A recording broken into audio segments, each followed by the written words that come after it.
I think everybody's got the drill, but if you're here, you need to sign in on the sign-in sheet. If you're here from the public and want to speak on an application, we need you to fill out a speaker card, which is also up front. There are agendas up front. We are not taking the items in order. But you can at least see what the items are on the agenda.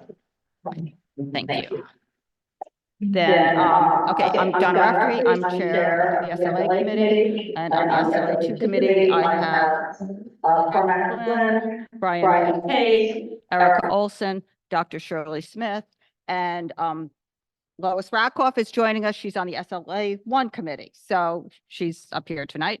And so the way we do this is I'll call on the applicant. The applicant will come up, speak into the microphone. Everybody, please try to remember to use the microphone. It's adjustable in the middle. It tilts on and off. You can pull the microphone out if you want to, but we need you to use the microphone.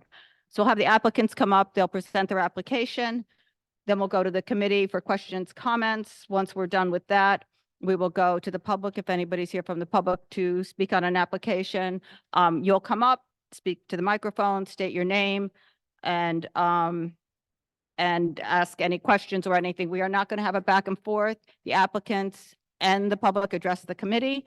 Once everybody from the public is done, we'll let the applicants respond, and then we'll go back to the committee for any more questions.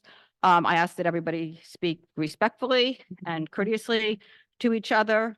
And I think that does it.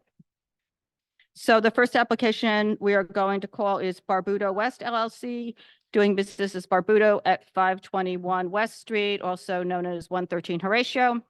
It's an on-premise restaurant, and it's alteration to expand.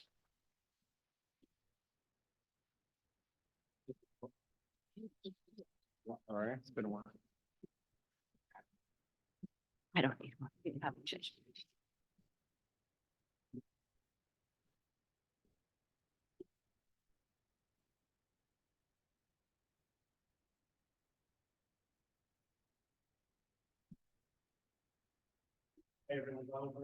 I think you have to, there's a blue switch. I think you might have to turn it, just flick the switch. Okay. Yeah. Okay. Hi, everyone. Donald Bernstein on behalf of the licensee. With me is Jonathan Waxman, who I'm sure you all know from his restaurants, his reputation, and having been here a number of times. And I'm sure you're all familiar with Barbuto because we were here a number of times on that application back in, I guess, 2019, 2018. Barbuto has been operating since February of 2020. At this location, of course, it had been on Washington Street and been around for many, many years. Jonathan has been a chef and restaurateur for decades. And what he's doing is he has an opportunity to take additional space on the other side of the residential entrance in his building. It's small space, so this is just an alteration application to add that space on. The ground floor of the new space has 13 tables and 33 seats. It's only 940 square feet.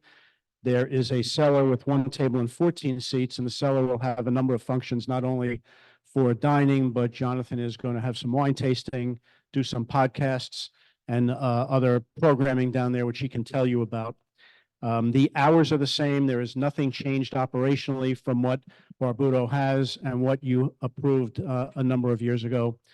We did have a call with Donna, with Cynthia from the Jane Street Block Association and Zach Weinstein. I think it went well, and we have recently gotten a letter, which I hope you all have, from Zach Weinstein. I've known Zach for years.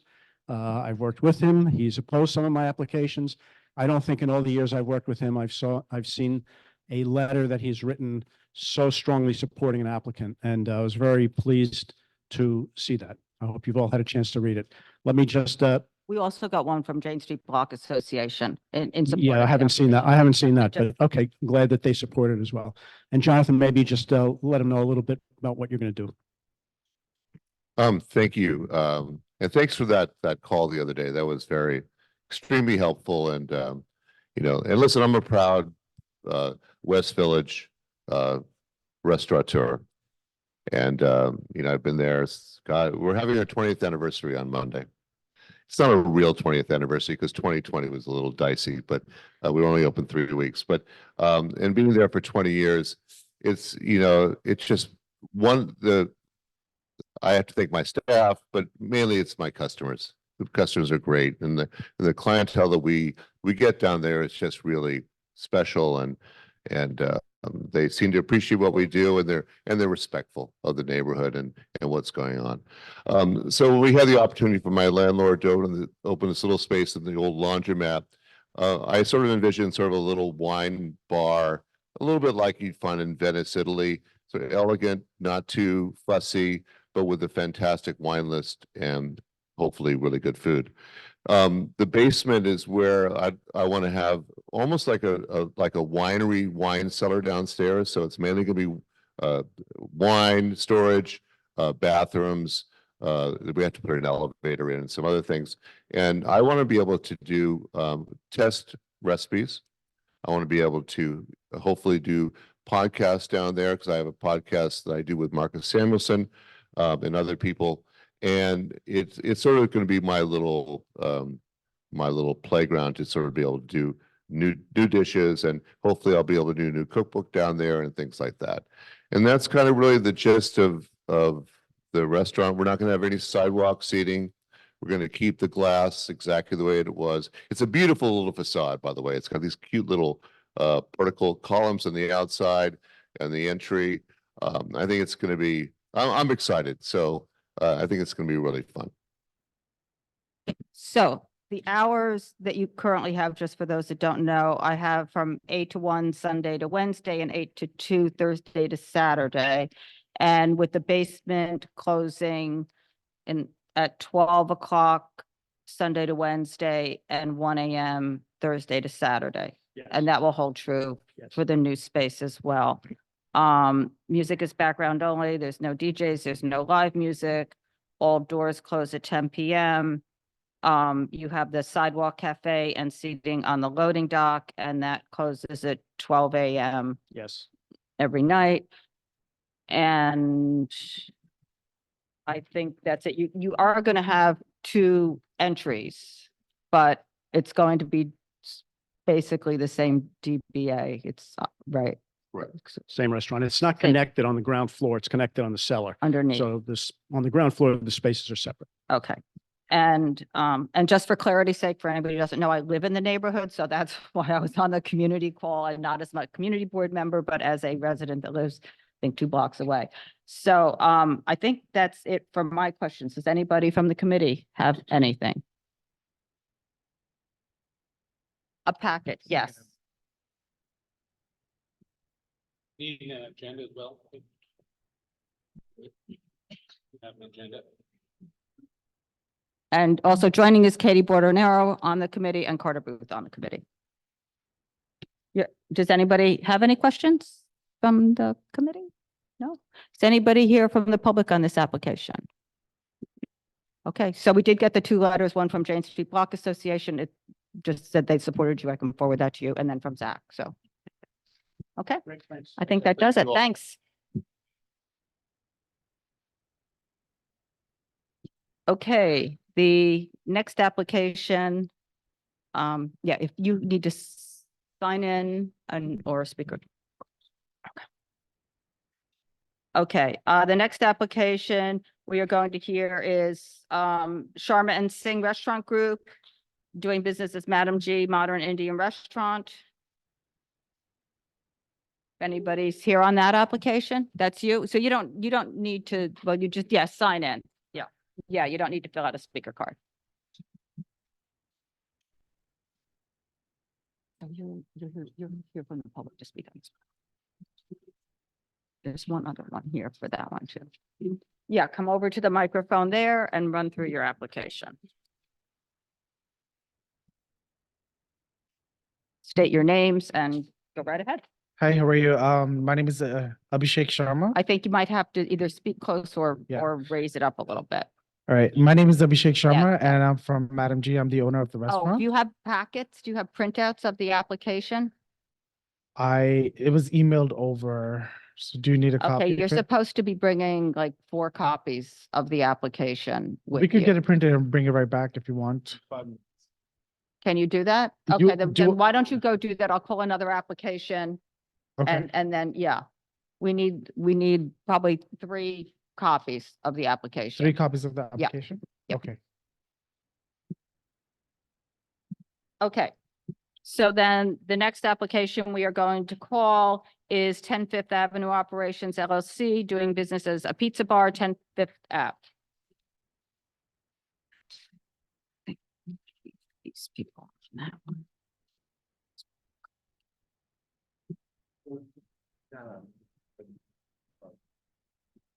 Do I need it? I don't need it. I don't need it. I don't need it. There we go. Big one? That's really. No, it's all the, you sent everything in, right? So no, I don't need anything.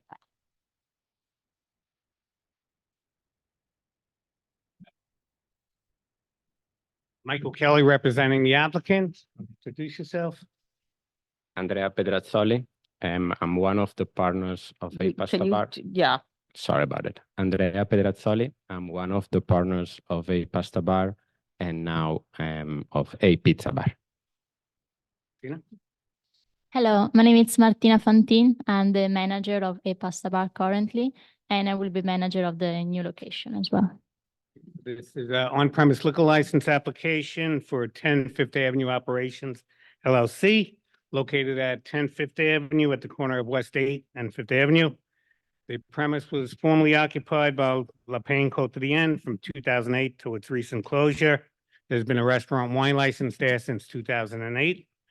We're a full-service Italian restaurant serving pasta, specialty pizza by the pie. There's no slices, salads, and desserts. The owners currently operate Solo Pasta Bar at 330 West Broadway.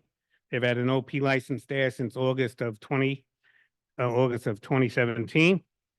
We have 2,100 square feet on the first floor, which includes all the seating, kitchens, and bathrooms. The basement will be used for storage only. There's 23 tables, 54 seats, a 3-seat bar, and a 6-seat food counter. All alcohol at the food counter will be served by a server, not over it. There are 2 bathrooms. One is ADA compliant. The hours of operation are 12 p.m. to 11 p.m., 7 days a week. There's background music only. There's no TVs, promoted events, performances, outside promoters, cover fees, or private parties. There won't be any operable windows or French doors. We've submitted signatures of support and have corresponded with the West 8th Street Block Association and signed a stipulation with them. We agreed to everything on their standard stipulation. There are no signatures from our building because there's currently a vacate order from construction next door. We couldn't get any. And we would be applying for a Sidewalk Cafe in the future, only on the sidewalk. There would be no street shed. If there are any questions, we'll be happy to answer them. Okay. So for the background music, what kind of speakers are you going to be having throughout and what kind of soundproofing is there? Just small speakers as, regular small speakers. Small Going to be speakers. multiple small speakers in different areas to keep it low. Okay, and this is for an on-premise license. The previous applicant there just had restaurant wine. And they closed like at 8 o'clock at night and they didn't have any outside. It had a So Sidewalk Cafe. Hmm? First La Payne quote to the end. I did it. their steps didn't have outside. They may have done something, but they weren't, their stipulations didn't have. Sidewalk Cafe catalog, but I don't remember. Yeah, their stip, The original one did. The original La Payne? Oh, the original. Yes. They never had. Sidewalk? no, Sidewalk Cafe will not have, so, right, in 2020, when they signed stipulations, they signed stipulations that said that we'll not have a Sidewalk Cafe now or in the future. So I'm pointing, That might have been the new one. They were taken over back then. By well, another yeah, company. that, I mean, that was in 2020. Yes. So I'm just pointing that out. Okay, and then with the Solo Pasta Bar, that establishment, I believe, also had a fixed facade when you moved in. Now has operable doors and windows. I I think the believe. French doors were already there, if Huh? I'm not wrong. The French doors that Yeah. opened, they were already there, if I'm not wrong. I think you're wrong. I don't think that they were there. I think it was a fixed facade. Could be. I'm not sure about it, honestly. It was many years ago. However, on that location we're talking now, we agreed with the block association that we won't have any. We didn't I know, have the but idea to I have them. I think that that was the same agreement that was made at the other location. So that's why I'm raising this now, because it was the same agreement was made at that location. We're gonna be Well, on. yeah, yes, Okay. the problem is that the doors are open. There's large speakers in them. They're blasting music out of it. And Cormac, go right ahead. I just want to clarify what Don is trying to say is that we have the original rezos and steps from 330 West Broadway, right? Stipulated fixed windows, non-operable, early hours, low background music. And what instead they got, right, we got, was accordion opening windows, right? Speakers mounted on tripods pointed out to the street to blast music outside. A neon sign that said, blast that fucking music. And complaints from all over the neighborhood of partying and music and noise coming out of that place in all night long in the early hours of the morning. So our concern is that now you're saying on 8th Street, fixed windows, soft background music, early hours, and we're wondering if it's true this time. I wasn't around for the first one. I think. All right. But So, the no, operators are the same operators. That's Yeah. why we're Yeah, raising it's the this same issue. operators, I know. They told me about what happened during COVID, what they were doing. I don't know if they've been doing it since. But we would be applying for a temporary license here, so we'd be in operation. And if we put in French doors or opening doors, then that could get back to the SLA and then they would deny their full license. 9 months from now when it's filed. So, At the rate they're going. Yes. 75. no, maybe. So, there'll be time for you to see how they're operating. And if they're not operating according to the stipulations, they could be reported to the SLA, who will deny it. And then, right, They'll deny the license because they already operated under temporary and broke the stipulations. That's a little different than them having the license and doing it. Not that it's okay either way. right. Let me go to does anybody else on the committee have anything Yeah. to say right now? And then I'll. I- I also didn't see that you guys came back to us to get permission to operate outside on the sidewalk during COVID because there's an explicit stipulation that says that there'll be no outdoor seats as part of the 330 West Broadway application. So you're gonna I have no clue discontinue about that the app, are you 330, gonna yeah. discontinue that use? Or are you gonna present an alteration to us or what's? Because according to the SLA guidance, you shouldn't be there without an alteration application. I wanted to, I know that this was gonna come.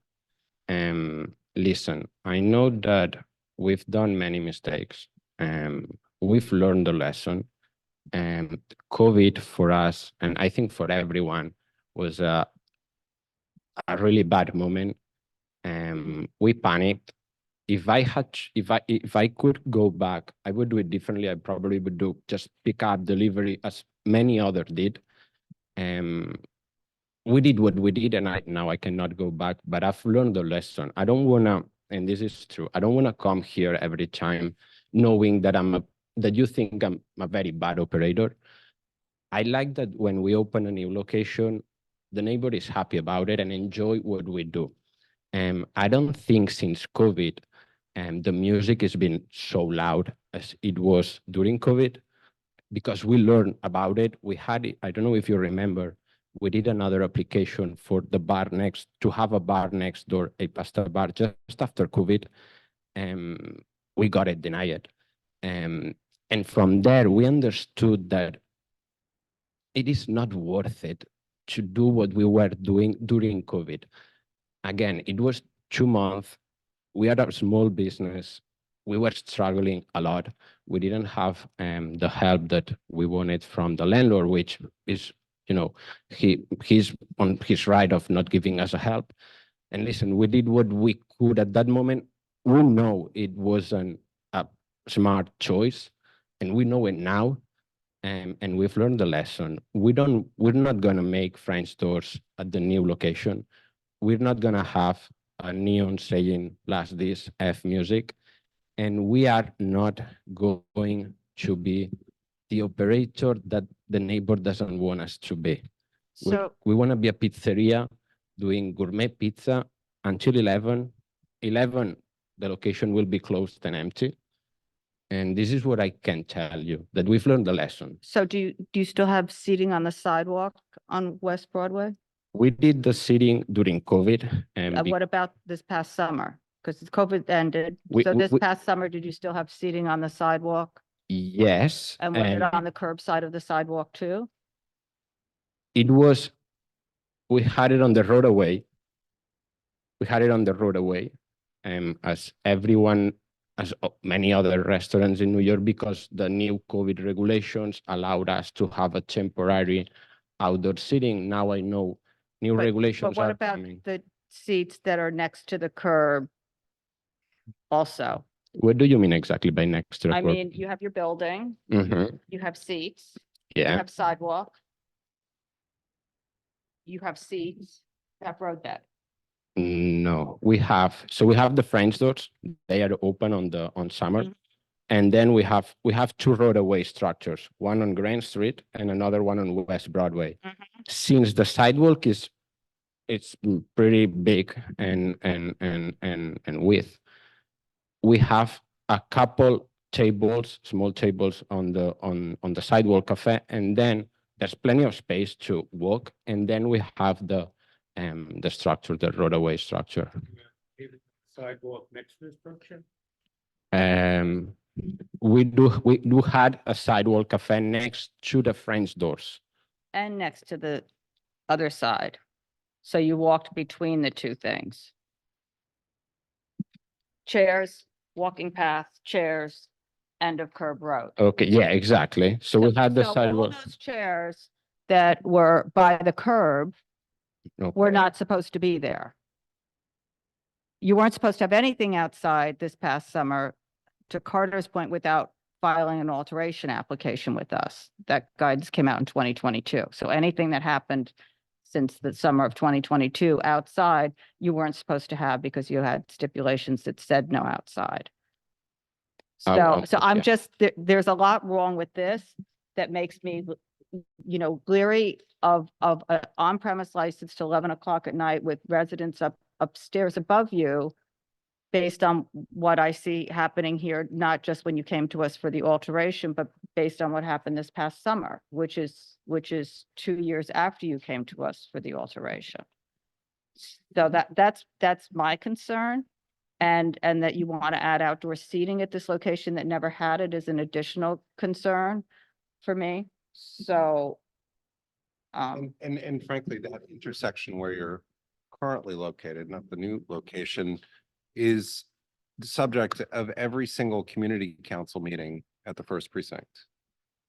Is raised at every meeting with the residents there. And it's not just you, but that's not, I don't think that the residents in the vicinity of 10 Fifth Avenue are aware of that. And that's the concern in that environment. If you suddenly are doing all that, they're going to come to us and say, you should have known that. What's wrong with you? Mhm. And that's our concern. And just saying, oh, we're not going to do it. I mean, that's a difficult sell. And I understand this is a different location, and obviously it's a different environment, and the operation is different, and the feel on the street is different. But the concern is that you may change that, and there's very little recourse in a short period of time to correct that. And that's just unfortunately the reality. I mean, the liquor authority can't even process applications, let alone, we're directed to file complaints and nothing happens. So this is our only opportunity to address this. And it leaves us in a very tough predicament. And we know that the stipulations that you've signed are acceptable to the block association. The problem is, are they going to be followed? So, yeah, actually what Carter raises a good segue. I mean, I have some nuts and bolts things I want to ask later, but this is another broader thing. It's just a point I want to make, which is that, and I'm not super familiar with your place now on West Broadway, but from what I have seen of it, walking by it, right, and on videos I've seen and looking online, it's a very extroverted place. It's very, hey, look at me. You got tables and chairs and planters and things all out and signs, and you got the opening windows and the music. It's like place, location, come. So Lower Fifth Avenue, between the park and about 4 blocks up, 4.5 blocks up, has very limited and low-key commercial.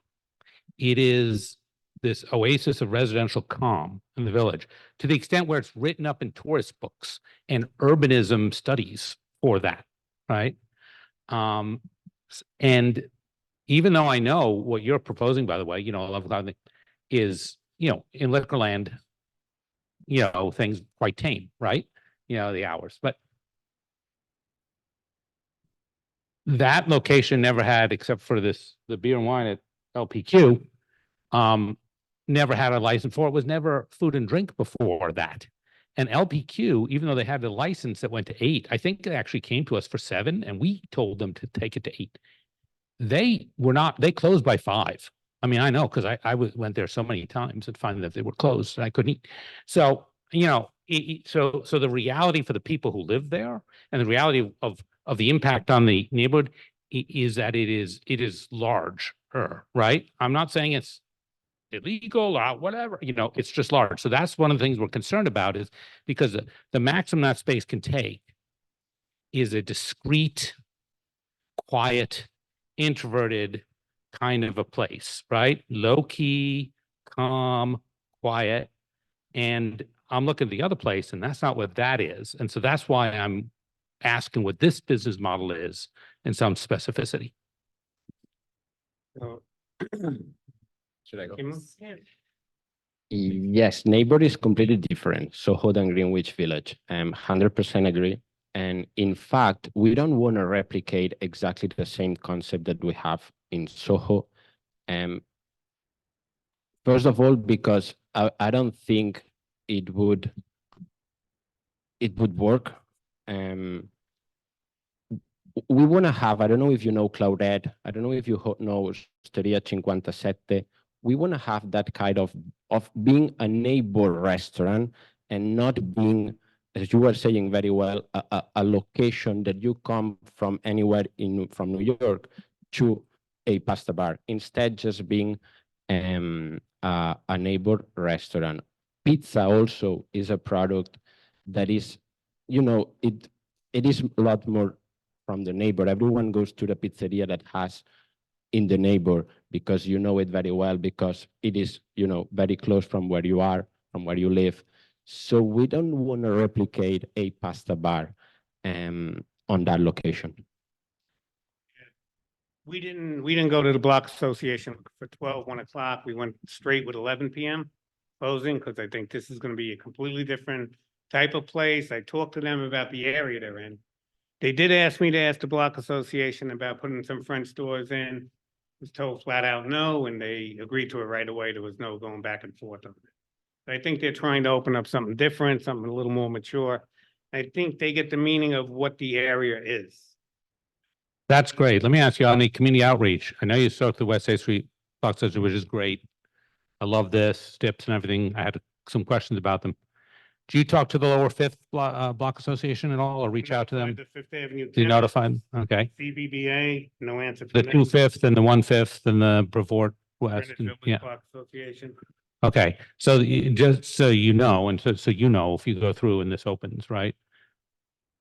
2/5 and then 1/5 and then the Brevoort on the other side of Fifth Avenue are all owner units, right? They're not rentals, and they have boards, right, who are very active. And so you'll want to reach out and have relationships with them. I'd like to point that out. I just want to ask something too about, speaking of the STIP, since you brought it up. I was very impressed with, your commitment to soundproofing if necessary. Yeah. But my question is, since the building is currently under a vacate order, and I know the regulated tenants have been most recently told they think they'll be back in by April or so, right? But the market tenants are all probably gone and there'll be new ones. And my question is, like, how are you going to know? Right? Because usually, the noise is seeping through and bothering tenants because the tenants tell you. But if the building is empty, it's like you're not going to build it out. And then tenants move in and they suddenly find that there's noise problem and then you're going to tear it all up and build it out again. That's crazy. Yeah. Right? So how are you what's the plan to? That's a good point. We're gonna have a professional coming and do it. He's probably gonna know the answer a lot better than me. But again, the point is that we don't want to be a trouble for the people living upstairs. We want them to be our customers and to have a, good relationship with all of them. So if someone, after we do the work, go and lives there and comes to us and says, hey guys, we had this problem even with the soundproofing, maybe it's not enough. We'll do everything to make it enough. And again, that is something that I will bring to the professional that comes into the building and to the location to be aware of it since the minute one. Okay, and so if I can just to make, because, right, there's nothing personal against you, but given what the situation was with the other place, I want to make sure I'm very clear on the record about this. So you're going to have some sort of acoustical engineer or something like that, right? Come. Yeah. They'll check, they'll maybe measure sound from vacant apartments, something like that, and do, the work and tell you whether you need the more soundproofing. The landlord is also holding us to that because what happened to his tenants with the vacate order. Yeah, I know that landlord. I'm not. So, He told us.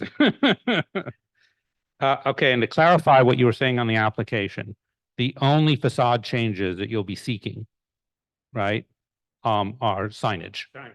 right? And the signage you indicated would be compliant with LPC Yes. and historic district things. So, actually, I think you said that it'd be approved by the LPC, but that might take you a while. So let's see here. Okay, so I'm almost done. Aside from the leakage upstairs, I'm also just concerned about noise leakage to the street. Right? And about not having doors and things propped open, right? Because there's apartments across the way, right? And about the noise of the people outside when they leave, if they wait for Ubers after crowds, they have a cigarette, things like that. What kind of plan is there for outdoor management for keeping that door not propped open, especially if you end up with outside seating at some point? Well, Martina is going to be the manager and the door is going to be closed. And it's not it's not a huge place. So, I mean, we could stipulate to somebody, watching outside to make sure, but I don't see people really coming here as a destination place. I think it's going to be more of a neighborhood place where. I hear you, but will you stipulate to taking responsibility for nipping those problems in the bud if they start to develop? Yes. Yeah, okay. Well, I think he's aware of the neighbors and the neighborhood and that they'll get complaints about the restaurant from these neighbors, which would probably go a longer way than complaints from neighbors in other neighborhoods, we'll say. And my last point, Mike, there's no floor plan in this app. Might be on the back of the page. Oh. Is there in what you gave us today? There wasn't in what I had electronically. Oh, look. It's brand new. Is that it? This is definitely that space, yeah. Yeah, sorry, we've just seen this for the floor plan for the first time. My apologies for saying we didn't know. I have a question. We didn't see it electronically as well. All right, I'm done with questions, Madam Chair. I'm sorry to take the time. Lois, and then I'll go to the public.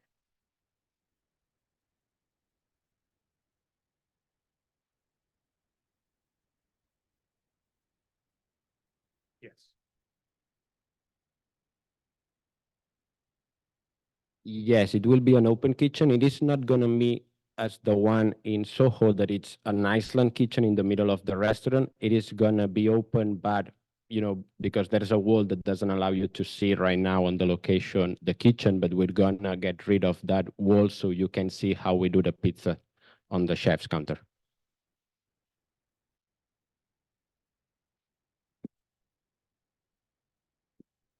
Or customers can get served over at the food counter. If somebody's ordering a drink, there's no way that somebody's gonna serve them there. A server would be taking their order, going to the bar and bringing it. The server will come round to the counter seats. Yes, And take their order and not take the order like at the book. nobody will be served over that counter. That- A server will come, get the drinks, go back around, serve them that like they would. Okay, I think we'll go to the public. Okay, so I have Carol Wilson. And I have DL Moody, if you want to come up to the microphone. State your name and.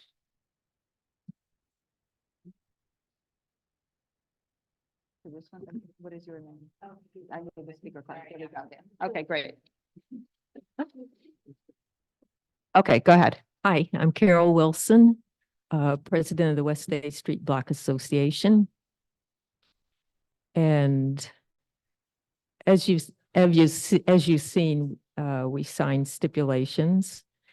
But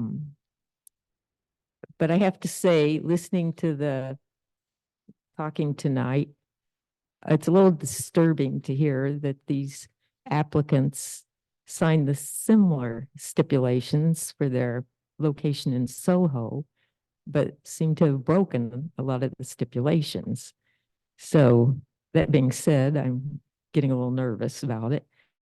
But also you'll see one of the special things we put in our stipulations that is usually not there is there. It's about the soundproofing. And it's because in their application to you, they said they were going to rely on existing soundproofing. The problem with that is Le Pain Quotidien operated in a totally different manner.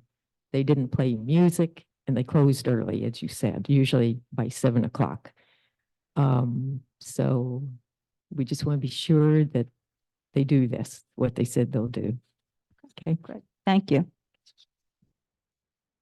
Irene, myself.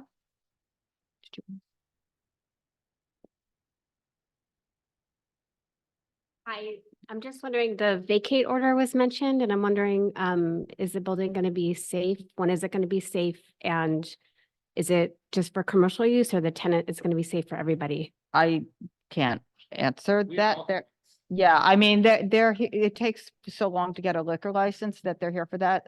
They can't get a liquor license, hopefully, unless DOB permits are all in place and the building's safe.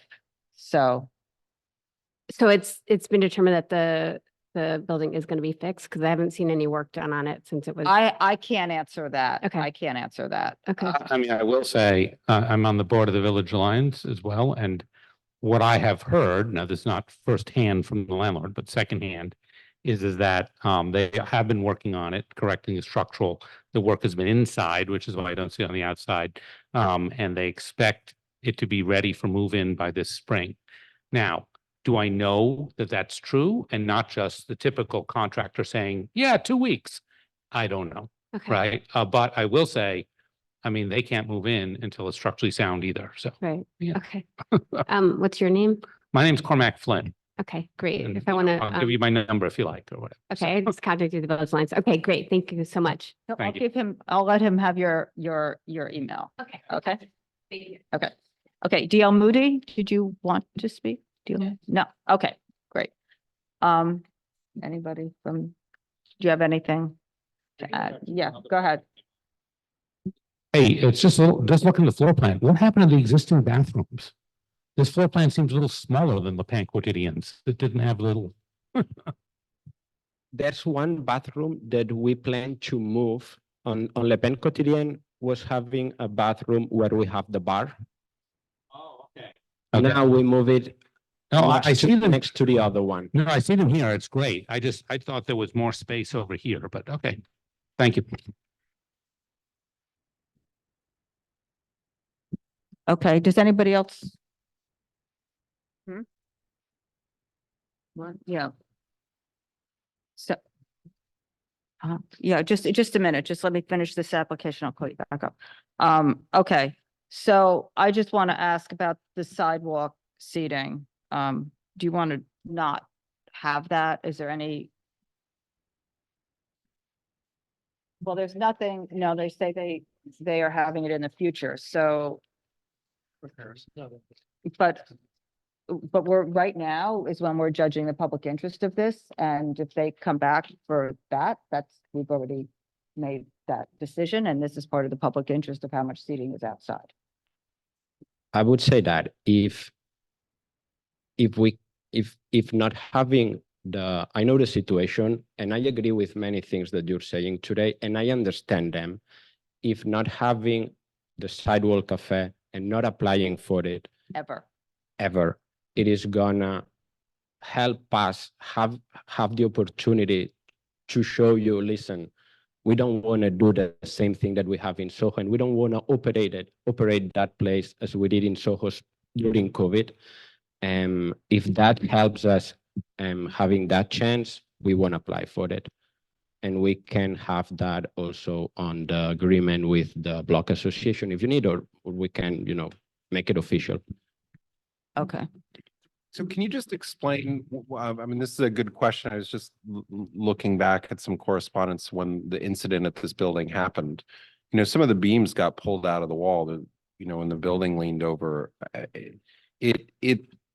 It's what's the arrangement with the removal of the vacate order, that you have with the landlord as far as, if that may or may not happen, presumably it would happen at some point, but how is that working out? Is this something that in 9 months we're gonna be, coming back again? I mean, because I think that's a very valid question. I happen to know somebody who used to live in this building, and it is pretty significant what happened inside, even though it doesn't look as big as, but the building pulled apart a few inches, and that got pulled with the other building, and some beams came out. And old buildings, they're just resting in the brick. So I'm going to give you all the information that I have so for what I know, the retail space is going to be available to go in on the next coming 2 weeks, if it's not already now. I was talking to the landlord about 3 weeks ago, and he gave me that information himself. Instead, the residential apartments, it's going to take longer. I don't know how much longer, and I haven't been upstairs, so I don't know what's the situation. I know it's going to take longer, and they're doing all the work that they need to do to the building in order to get the situation resolved. But I think it's going to take a little bit. and that's my concern, because if it's just shored up inside without actual, stable repairs, I don't know, that just seems. What do you mean? Great, meaning that if it's just shored up with shoring inside, which is what was put in immediately afterwards to literally hold the floors up because they were no longer resting in the sidewall. That doesn't seem like a particularly.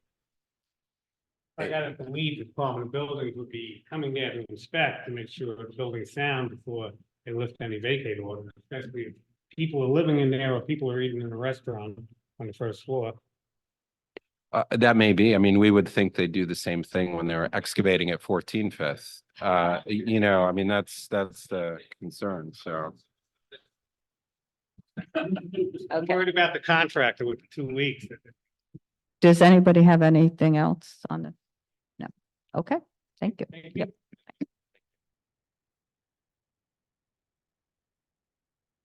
Okay, so then the next one is going to be Sharma and Singh, if you have the copies.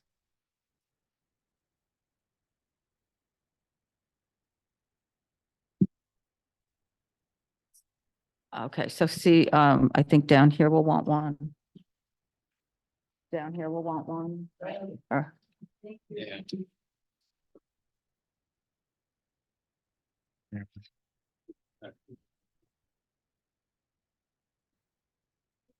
Okay, go ahead. Hi guys, my name is Abhishek Sharma. I'm the owner of the restaurant, Madam G. Okay. So tell us about the application. So basically, we're just asking to just have some sort of like live music in our restaurant. Just like tabla players and stuff like that, just to bring more culture to Bleecker Street. Especially that street has a lot of live music, and we're just trying to have some sort of instruments, nothing too loud, just to bring more culture diversity to our establishment. Okay. So what kind of music is it? Is it amplified music? Is there any percussion? Are there any speakers? Is No just all speakers, acoustic? just acoustic, yeah. And acoustic. Yeah. And what hours, your current hours are 12, what did you put on here? Yeah, so we're out by 10 o'clock usually, and on the weekends, it could stay up to 12 o'clock midnight.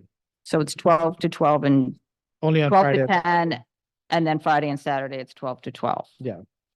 Okay, and do you have a sound limiter on everything that you're operating? We have hired a sound engineer to do all that, so.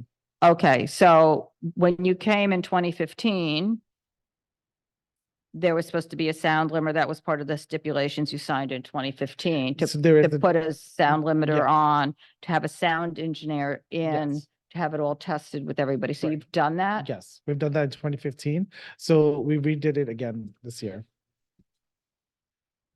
Okay, because I think there have, all right, oh, wait, and then the other thing is do you have a road bed outside? Is that, Yeah, that music will not be going outside to the street. okay, but the first issue is that you're not supposed to have any outdoor seating. So just like we said with the other applicant, you signed stipulations that said that you will not have a backyard and that there won't be, Are you talking about the COVID? yes, I'm talking about the road bed COVID seating that is outside. Is it still there? The road It bed? still currently exists, yeah. Right, that's what I thought. So you had signed stipulations saying that there would be no outdoor seating.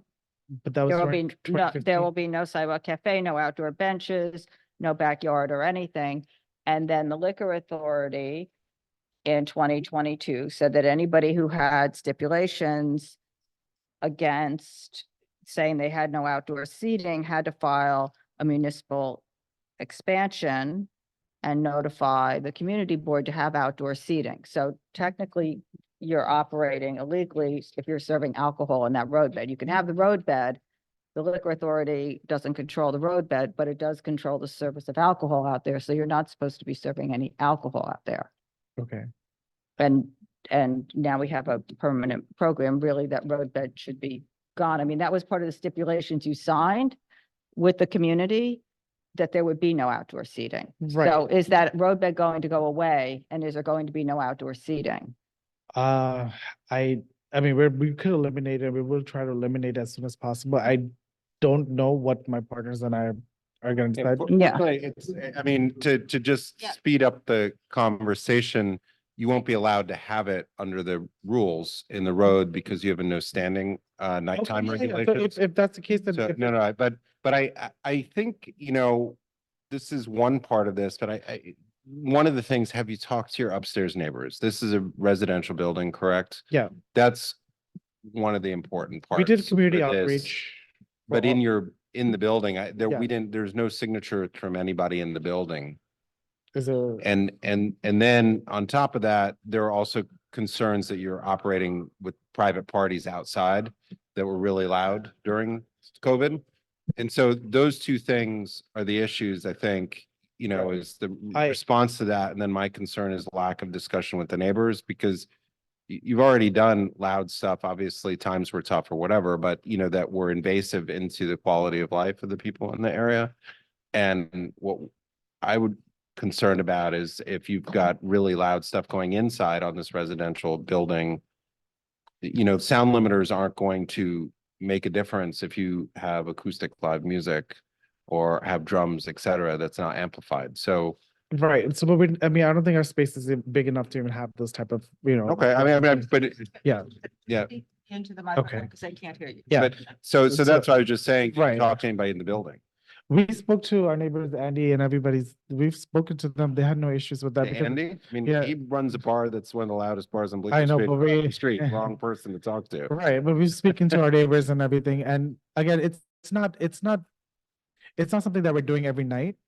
We just, it's something that just maybe might happen once in a while. We don't even know if we're gonna even do it, but we just wanted to make sure that we want to inform the community that, hey, look, we're not here to like have loud music with, with speakers, but we want to have music that's just like maybe a saxophone or a tabla playing. That's it. So A saxophone isn't Indian, is not what I think of it. but And usually when someone says acoustic, what we mean is no amplified, no brass, no percussion. No saxophone. There's violins, tablas. You have to speak into the microphone. I'm sorry, I would just like Okay. to clarify, there's no saxophone. The performers we've been in touch with are mostly like tabla players and violins, and then that's it. It's mostly, and I would like to add that in the past, yes, we have had parties over there, but his vision is to transform it more to an elegant Indian space with more live music. So we are trying to steer away from whatever it was. Yeah. Katie, go ahead. I'll come back to another point later, but where do you see the musicians being positioned on the diagram? Do you have a little platform for them, or where are they going to be in the restaurant? So we're just gonna remove one of the tables, and again, it's not like, it's not like a full band that we're calling in, it's just maybe like one player. So it might be just a table or something that might be removed yeah, it's not like a band that we're trying to call in.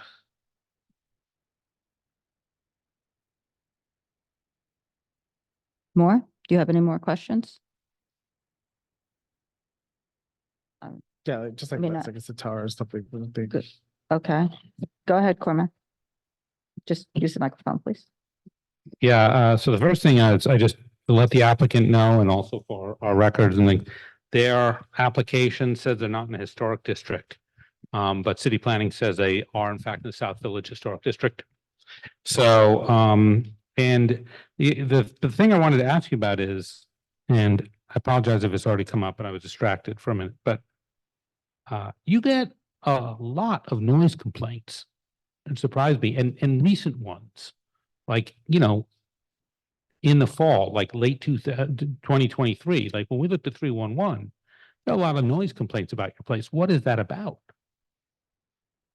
We have recently, we just did a renovation in January, just to. You need to speak into the microphone. We insulated the whole space recently, yeah. This year, yeah. Yeah, we've insulated the whole space, and there shouldn't be any complaints at all, and we have hired a sound engineer as well. It shouldn't have been a problem in the first place, I think. This has been since 2015, and I was not on the committee at that time, but I'm reading the stipulations. And, sound limiter will be installed and kept calibrated. And no speakers in ceilings, and we'll install soundproofing in ceiling, and we'll also hire sound engineer to see the premises and apartments above to ensure the quiet enjoyment of residential tenants. Operator will follow recommendations of sound engineer, will install any and all noise abatement materials necessary. So there shouldn't have been any noise complaints. That's. Huh? And no outdoor. Those are the stipulations you signed in 2015. So to be fixing this now in 2023, 2024, I guess we're in, I'm curious as to why that needed to be done now and why it wasn't done effectively We did it at that time too, but we did hire another sound engineer just to make sure that when we're starting this process, that it doesn't bother our neighbors. So, Okay, and there is no speakers on the wall. It's all hanging down. okay, all right. I'm good at Lois, and then I'll go to the public, and then we. Okay, Okay. No, you go first. Are you going to go to the way? I'm just hoping that. let Katie go first. All right, go ahead, go ahead. Katie, go first, because she's on on- committee. You gave us the dinner menu here, which is very nice. In 2015, and these stipulations that you signed that Donna's talking about, you promised that there would be no unlimited drinks. But I went on your brunch menu and I saw that you can buy pitchers of drinks with brunch. And it can go on and on. So this is something that you're not going, that we're going to say no to. We do not want bottomless drinks or boozy brunches. So it's just a whole, I've just opened up another can of worms, but it's a real problem for me with this application. Lois? Yes, hi, I don't live on, Bleecker, I live on Thompson towards Washington Square Park. And I will tell you that your music is so loud that I thought it was coming from Washington Square Park when they were playing music. And my neighbors who know that I'm on this committee were calling me. So, can you hear me? Yeah, she just wants. I'm sorry. us and not- Oh, yeah, well, I want to speak to the applicants. Let's go to your live music. What do you mean? What kind of, I'm familiar with different kind of Indian music. So what kind of music are you contemplating? It's soft classical music. Like soft classical music. We're not, there's no intentions of like DJs or anything like that. It's just like you said, just a violin player or a tabla player. So nothing that's extremely loud. It's just like when you're having dinner, just soft classical. Will there be singing? I don't envision singing on this. No singing? No, because we don't have a big enough space for it. Okay, so you're having one instrument? Yes. Okay, one instrument. And I do know that you could have, and I've heard it coming from your place. I don't know exactly what you call it, hip hop, rock, Indian music. It's No. great. I like it. But are you restricting that? Yeah, are you sure it's coming from us? We don't have hip hop music playing in our establishment at all. Okay, maybe you're not there when it happens. I'm always there. Okay. I think that I have the chart. Can you show me where the musician will be? Yeah, we plan on taking. This is the table right here, right over here. So that he will be visible to, he or she will be visible to everybody. Visible to your matrons or visible to To our the clients. people on the sidewalk? Nobody from outside, only for our clients that are sitting inside. So it's internal. Yes. Okay. And I know that live music can be very loud, even without amplification. And how is that going to work? How's it gonna work? Yes. Again, it's not like drums that we're playing. You're not having? No. Just too bad. no, but it's very, nice. I mean, it's we don't want it to be loud because we want people to enjoy. Yes, just Acoustic only, no brass, no microphones, no microphones, no percussion, no amplifiers, yeah. and And saxophone is a brass no, it's a instrument. brass instrument. No, Thank you. So, and then the other thing I was going to say is, are there particular days or particular hours? Yes, I have that on my list. Sets. Are you going to have sets? And will you be charging a cover charge or admission? And are you going to, what was that, the hours that you're going to have the music and what days and nights? We don't plan on charging But any. just. Yeah, we don't plan on charging any cover charges. This is more for just our clients to enjoy some sort of music. So these are not performances. These are not And performances. are you going to advertise certain We- performers or, No, so there will be no advertisement of the no. music, it will just be just there? Yeah, And what were the hours you were thinking of, like it's certain probably, days or certain if- hours or? we're probably just trying to pick it up on a slow night, which is like Monday nights, maybe 5 to 7 or even up to So- 9. So would you? We have some people here from the public too, so I should probably go to them, but you know, Just clarify again, you said Monday? Not, how about brunch? No music during brunch? We could, we haven't really given it full thought of it, of like, Well, when we're interested. oh, please come on in. And now we're interested and the community residents are interested. so yeah, I guess what we're asking is, are there, you know, would you Plan. just, yeah, right, it's 5 to 7, you know, possibly on weeknights or brunch time only, or not past 8 o'clock at night, Yeah, twice a week, once a week. I'm looking for that kind of Okay, so information. it probably is gonna be twice a week. It might be one a slow night just to drive more people on Bleecker Street on Mondays, which is an extremely slow night, and maybe one night on the weekend just to get So- people in. Okay. All right. Is that it, Lois? Does that cover it? Okay. Okay. Yeah, I know. Okay, so I have some people from the public that are here to speak, so you can move over and we'll let them come up. Mark Fiedler and Maureen Romical, if you want to.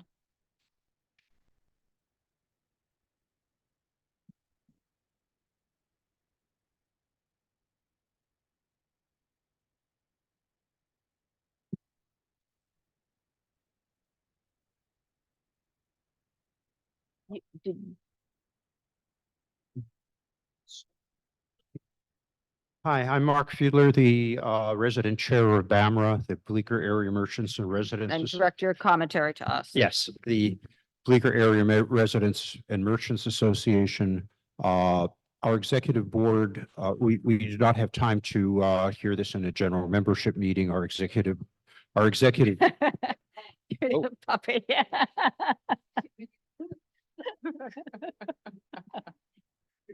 Best part of the meeting. Thank you, Dr. Smith. Sorry about that. That's okay. Our executive board, two co-chairs, treasurer and secretary met with Mr. Sharma, and he explained the nature of the music. We brought up that there have been complaints. We took his assurance that, you know, soundproofing and, you know, the nature of the music would be restricted to what he proposes. And as long as that's the case, we support the application. That's pretty much it. Okay, great. Thank you. Wait, Carter. Wait. Did you reach out to anybody in the building who lives there, or any of your membership live in the building? Oh, we haven't. Wouldn't, We, wouldn't that be who you guys reach out to? find yeah, out? we did this with limited notice. Lois, did you have a question? Also, I know the makeup, being a BAMRA member, the makeup of the executive board, not one person lives near the establishment. I do. You, no, you don't. No, You live, no. wait, I know where you live. So my question is, I read the, what do you call it, the letter, and it doesn't really specify anything of when the music will be. And how did you vet? What questions did you ask the applicant? It seems such a general letter.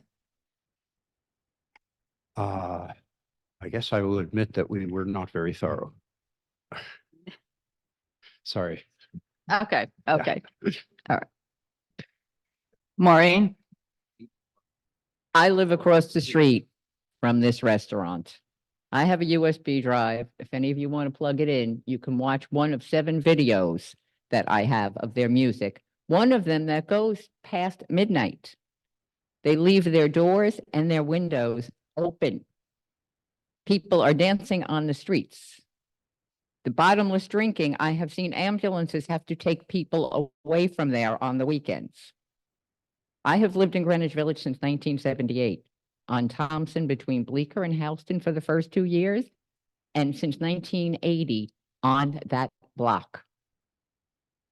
I hear music frequently coming out of bars, but it's when the doors open. They have open and 4 hours during brunch, the music is blaring. Blaring. Do any of you want to plug this into your computers and see any of the videos?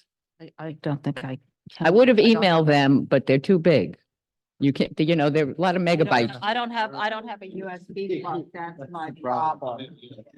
Sure, yeah. Sure. You can give it to Mark. So, oh. I guess Can we you need, upload them to the drive, Mark? or one of them. Oh, Oh, right. So Maureen, I know you've come here many times in the past and have been part of organizations speaking in support of nightlife on Bleecker Street, and we've personally had these discussions. So it's interesting because you've always said, if it's inside, I'm good. Correct. And that's your point here, is that it's not inside. And also, I believe you're also the chair of the 6th Precinct Community Council. Correct. So I have And heard you many have been- complaints about many So places your- too. your And I have judgment and weighing of issues, you're aware. So it's just surprising because we've obviously had many discussions over the years about things. And I don't believe I've heard you speak so strongly about something before. They are the most egregious. Here before us. They are the most egregious people who have ever been on this block. Okay, all right. You know, it would be one thing if the windows were open for a half hour, then they thought it over and closed them. I understand from the BAMRA Executive Board meeting last night, which was not put out to the general membership at all. So we did not even have an opportunity to say to them, ask this question, ask that question. They just did it and voted on it, and none of them live on the block. So they are not representing BAMRA. They're representing the 4 people who live in other locations who are on that board. One of them who is a bar owner. So I'm very annoyed with BAMRA for that, truthfully. It's supposed to be a merchant and residents association. And I had no option to say a word to them because I did not even know about this meeting because I'm not on the executive board. So But when- I am not yeah. averse to them having music. Right. I am not averse to them having the music they have in there, though from one of the videos, you can see the windows and doors are closed in there and you can still hear the music in my apartment across the street. That's how loud they were playing it. They're saying now that they want to be, I'm going to use the word elegant. I'm not sure they use that, but that's the best one I could come up with at the moment. I think when they opened, that was their plan. And then they realized they were on Bitter End, Wicked Willie's, Bar Block, and saw how much business was across the street and decided to sort of change their method of operation. And again, I'm not good with the words. Maybe it's not hip hop, but it's close to that genre, a lot of what they're playing. Like, this is how we do it, baby, boom, boom, boom, boom, boom, boom, boom, boom, boom. That's on one of those videos. So- If I may, you're saying that it's loud and bass driven with the tone Correct. beat. Thank you. Correct. So it's with an Indian, some of them have an Indian theme to them even. But it's, as I said, I don't care if people are shooting heroin in there. What people do inside of their own place is their business. You know that old line about you can wave your fist in the air as long as you want until it hits my nose. They're hitting the whole neighborhood's nose. And I'm not listening to what they're promising now, knowing that there have been complaints about them. They had an outside speaker for quite a while and the police told them to take it down. But there's one of those videos, the outside speaker is playing, and it was hysterical to watch. And sadly, I did not video that particular day because they came out staring at the speaker, trying to figure out how to turn it off because it was like a damp, dreary, cold day and nobody was sitting outside, but they had the music playing inside and they could not figure out how to turn it off. So they just left it on to entertain any passerby on Bleecker Street, but not a single customer of theirs. They have, obviously, when the police told them, they did take the speaker down, but they never should have had it in the first place. And like I said, I'm not telling you guys to vote against their music, but I would love to see in the stipulations, bold, capitalized, underlined, Their doors and windows must be closed, and they should cross the street and see if it could be heard across the street. And if it can be with the doors and windows closed, it's too loud. Are there's operable windows too? Or They crank they open? open like this, a- yes. Yep, got it. As I said, that's on the videos too. You Yeah. can see them wide open. Okay. well, And the Mark, we'll old have some Barbara to watch chair tonight. lived above them, and she had major problems with them in her apartment. She heard a lot of noise in her apartment. So I know it does go up into the building also. And as I Okay. said, I wish them luck when the Right. pandemic Got it. came. But the last video on there is Mhm. from September of 2023.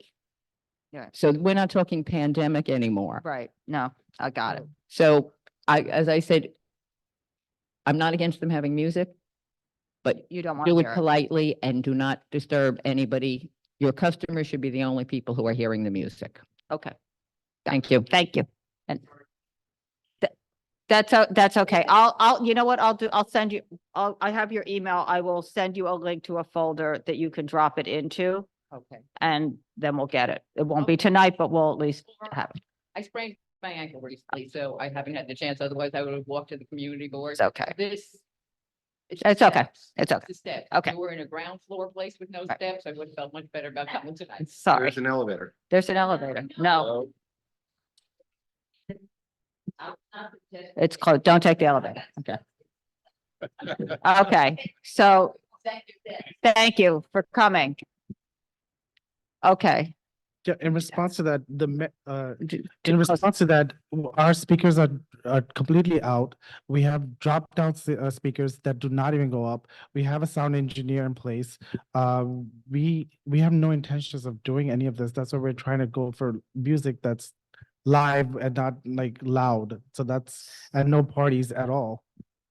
So I'm wondering if you maybe want to think about withdrawing this, going and talking to the people that live in the building, because I think it's a big building, if I'm correct. There's a lot Yeah, of people that live in there. Talking to some of them, finding out what they have to say, going through a sound, how you're going to mitigate the sound with them.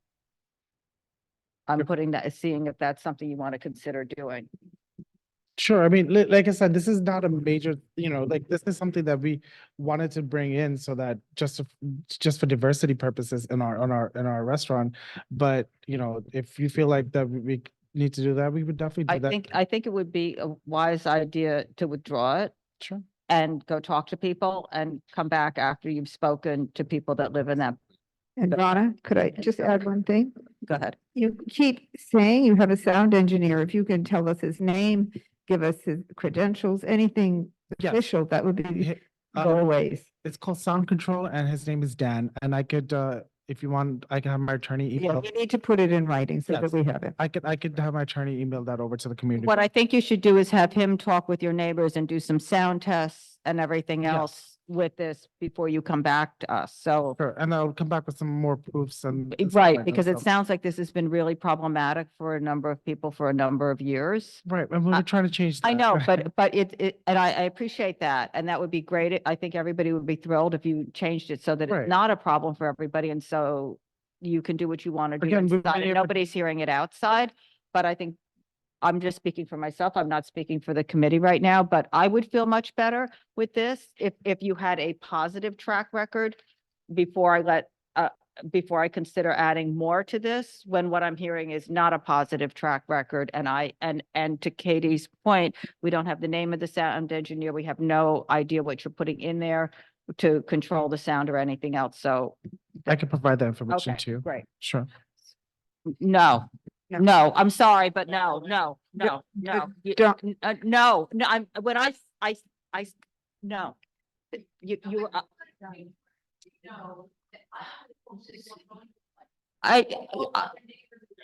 it's fine. We have a list of noise complaints. It doesn't say where it's from, so it doesn't matter. It's a list of noise complaints, just for the record, for the Yeah. people that didn't see the noise complaints. I just want to say that a number of them, which is, I said this last month about another applicant, a number of them, the police responded and took action. Normally, we all make noise complaints, and by the time the police get there, they take no action. So this one, so Dr. Smith, go right ahead. I just want you to know that can you hear me?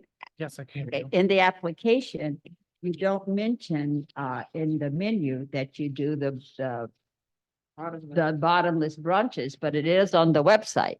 So I would suggest that We you could take remove it. that, I can remove that, because It needs to be removed. yeah, we'll remove it, no problem. Okay. All right, are we done? Yes. Thank you so much. Okay, so you're gonna, you're Yeah, gonna send I'm a gonna send letter over to the- the office to Yes. let them know? Okay, great. All right, thank you. Thank you. Okay, the next application is going to be 1NK LLC doing business as BC 112 6th Avenue on premise bar tavern. This is a class change. They were here last month. 2, 3, 4.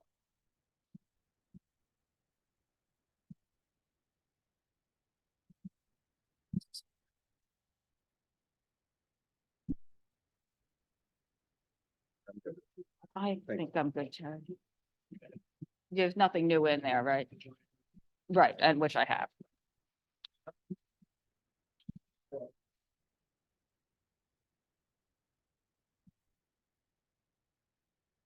Good evening. After last meeting, you asked us to come back here today. You wanted a more clear and definitive diagram of all the distances with regard to the outside cafe, which we've provided to you. Everything else is the same. As you remember, at the end of last meeting, we agreed to do the seating exactly the same as we were approved when we were here for the beer and wine license application. So in essence, the only thing that we're asking for here is for the upgrade to the full liquor license at Okay. this location. We'll be happy to answer questions if you have them. Cormac. So I also remember that in addition to the footprint, there was a question about the storage of the outdoor cafe, tables, chairs, and other materials during after closing. At the end of at the end of last meeting, she said those are going to be taken away. One of the reasons is that there won't be there aren't going to be as many tables and chairs as was out there. So it's now the 5 and the 14, which is what was agreed to. So there won't be anything beyond what you see on the diagram. So there won't be anything stored out there. Then nothing will be stored out there at night, because what I'm seeing on the diagram is not supposed to be on the Right, street. correct. So I have seen photographs sent by a community member from the 27th of January that shows not those big stacks anymore, but still shows some things out on the street at night. The flower pots are the one thing that we have still out there. Well, I thought the flower pots were white. I was seeing something red. Yeah, they're things. red. Oh, they're red. Yeah. Okay. So I'll defer to the chair on the expertise about outdoor things, but I don't think they're supposed to be out there either, but whatever. Okay, I have other questions, but I'm happy to give somebody else a chance. You can go ahead. I was going to go to the public. You can go ask your questions first. Yeah, who is Najib Ben Hamal? Najib Benamo is my husband, Ah. so he is also a part owner in this as well. So it's a family establishment. Okay, so, but why isn't his name on the materials? So because I'm 100% of the LLC. I see, okay. All right, thank you. It was confusing because he's mentioned the press as a co-owner and thing. And the other thing is that I am, and I will say I went and I looked it up and I did see some, but I can't verify the timeline exactly. But from the timeline I've been given, there are people on the web who made comments prior to your wine license being issued in effect, who were making comments about how good the wine was at your place. How'd they do that? I don't know what you're referring to, Cormac. I don't know what you're reading from. You just said you didn't know the timeline. No, well, I know the timeline. Unfortunately, I don't have the material with me. If you're asking me if anything was served in there prior to her getting the license, the answer is no. If that's your question. Yeah. Okay. Is that it, Cormac? For now? Brian, you need to hand him the microphone. Yeah, probably. Ooh. Okay, well, on this application, you say that the outdoor area is 25 square feet. And that's only enough room for one table and two chairs, small table. And on your diagram, the seating area, as well as out to the perimeter, out to the planter boxes, you have 9 feet 1 inch. Your next door neighbor has an enclosure that's only goes out 7 feet 4 inches. So you are supposedly maintaining 9 foot 3 inches to the tree pit. And Yes, that's correct. the total sidewalk width is 23 feet, and isn't the required clear path 50% of the sidewalk? Depends, the clear path depends on where it's located. There are different. Microphone. Sorry, I apologize. There are different clear paths for different areas. From when we spoke to the person, the specialist who's going to be handing this with DOT, this met all the requirements, and that's why we gave you this diagram the way it is.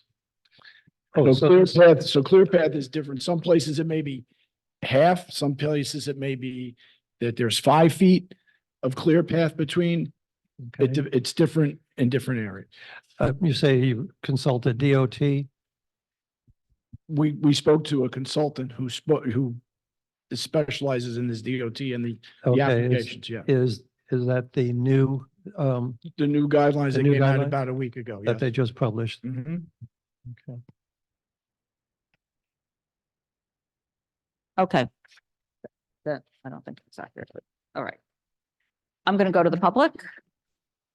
I have Carol Cruz, Darlene Lutz, Jacob Sadrak. If you all just want to come up and line up and state your name, go one at a time. Try not to repeat, but.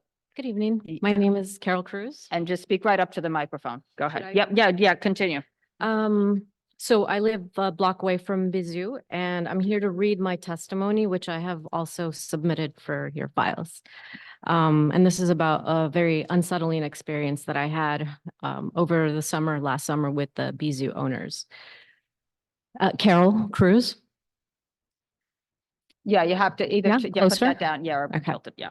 Dear members of the board, I am writing to bring to your attention a distressing incident that transpired on July 22nd, 2023, which left me deeply unsettled and compelled to address a matter of significant concern.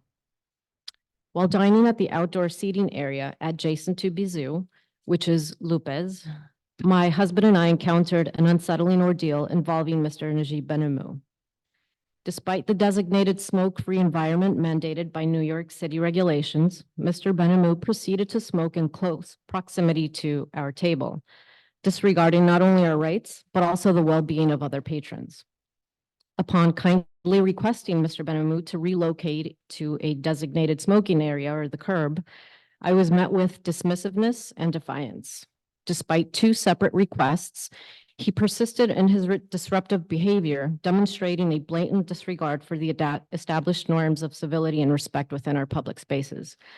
As most of us know, a smoke-free environment is a right and not a privilege.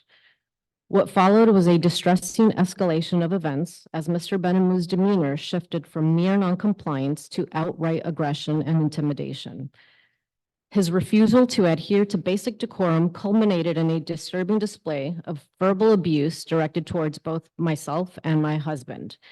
He went as far as to poke my husband with his finger while saying, "Tell that expletive to get out of my bar." That was when we realized he was an owner. And I want to highlight this because we had repeatedly asked if he worked there or was simply a belligerent customer, but none of the employees nor Mr. Benamu would confirm that he worked there. And I must say, I found that pretty disturbing. He also found it necessary to hurl sexist slurs in French as he walked away from me. Furthermore, the subsequent actions of Ms. Kate Preston, the co-owner, who was seated outside and appeared complicit in Mr. Benamou's behavior, only served to exacerbate the situation. Ms. Preston condescendingly told me to calm down while scoffing with her friends instead of addressing her partner's disgraceful behavior.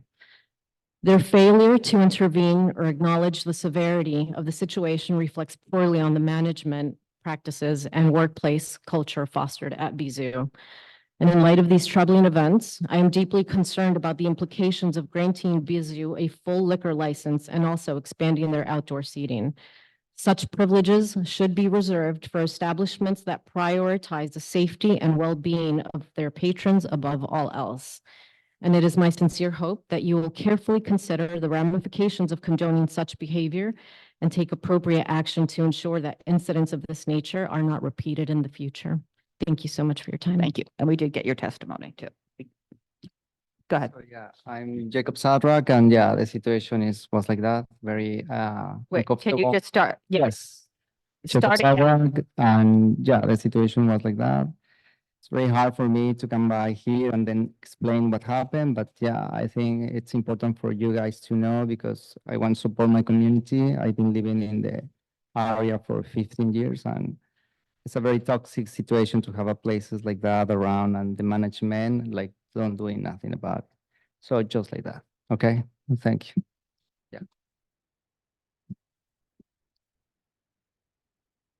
Good evening, everybody. Nice to see you. I'm Darlene Lutz. I'm a longtime member of this community. I've lived actually, I just had my 44th anniversary at 80 Varick Street. Most of you know me on the board. I come because I am part of the First Precinct Community Council.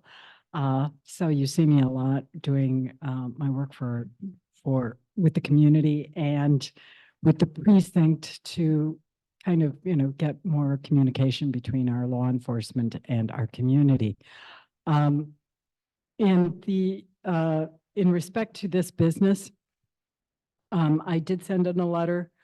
I'm not sure if the links were live, but they were excellent. Thank you.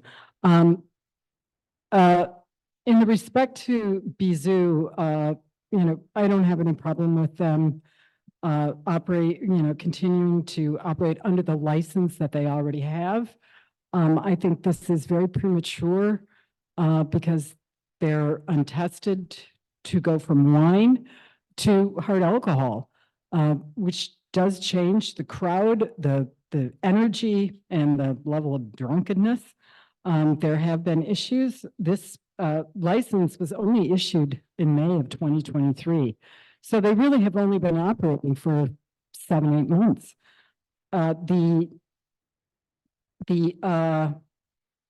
Sorry, why don't I put my glasses on? There you go. It's kind of billed as a cafe, whatever, wine bar, cafe.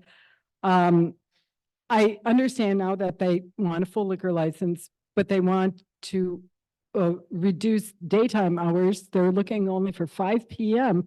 to their closing time, 12 and 1 a.m. So to me, that sounds more like a bar lounge.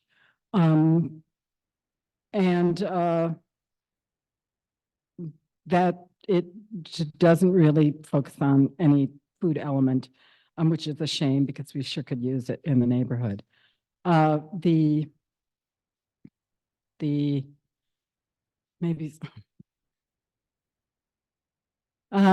have been, this came up in my work with the First Precinct. Every month I get a count on how many noise complaints there are on restaurants in Sector D, which is Soho and west of Soho. So BZoo has come in number 1. I think you got the listing of those 311 noise complaints.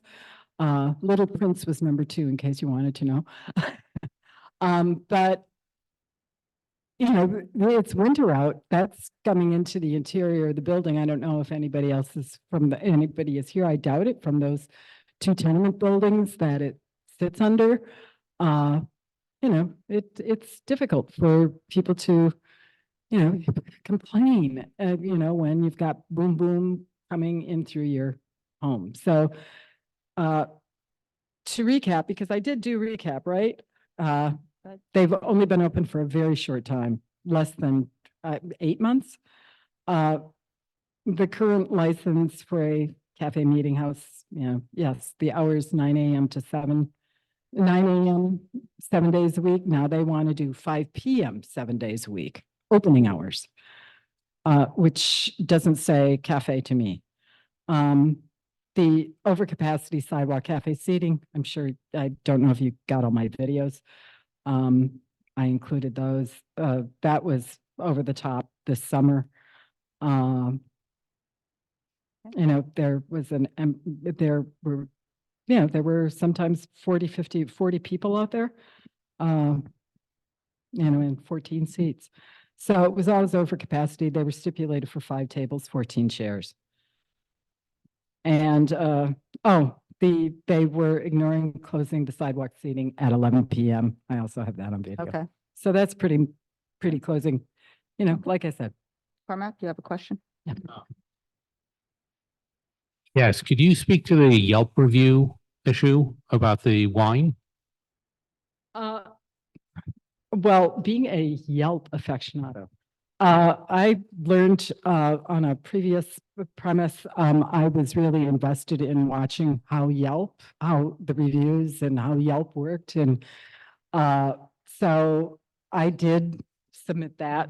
I did submit what there's not much on Bizoo on Yelp, like there were only 10 reviews, but there were also 7 or 8 that were not taken down, but they go into kind of a dead zone. Yelp does that.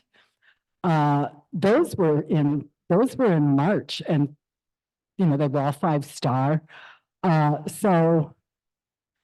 But did they specifically mention wine because the wine Yes. license didn't? And yes, there were So there were 2. reviews in March on Yelp specifically mentioning wine at the place when the license didn't go into effect. I also mentioned, ask about the private back room. right. But yeah, there were two that appeared legitimate, but those were in April, and they got their license in mid-May. Okay, Oh, mid-May. yeah, All right, thank you. Okay. That's it. Okay, thank you. Thank you very much. Just to clarify something, the full license came in May. The temporary permit was issued in January. They started operating in January. They've been operating for over a year. Make sure you speak. I'm into the sorry. project. The temporary permit was issued in January. They started operating in January of last year. They've been operating a full year, not May, when the license was finally approved by the State Liquor Authority. Just to clarify that issue. Okay. You want to address this? Just briefly, my client will Okay, yeah, address. yeah. We don't want to get into a he said, she said, but just address it. Yes, just to address the situation, everything that Darlene had brought up, we had spoken, I took care of, I addressed. And the other situation too, from my remembering, there was a lot of aggression from them.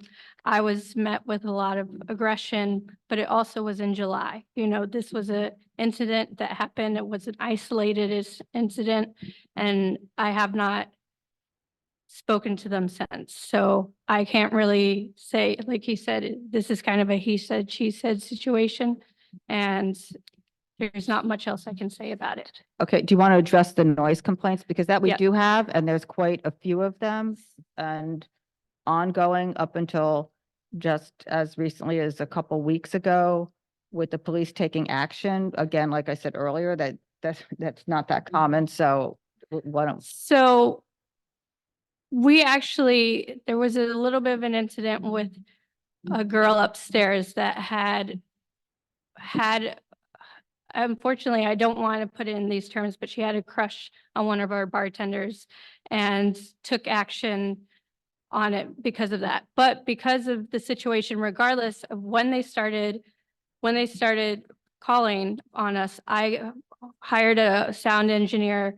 I had him come in. I had him redo even more soundproofing as well, which was, we had the consultant in December. Because of the holidays, we couldn't do it before then. And then they came back immediately after we had met with you the first time.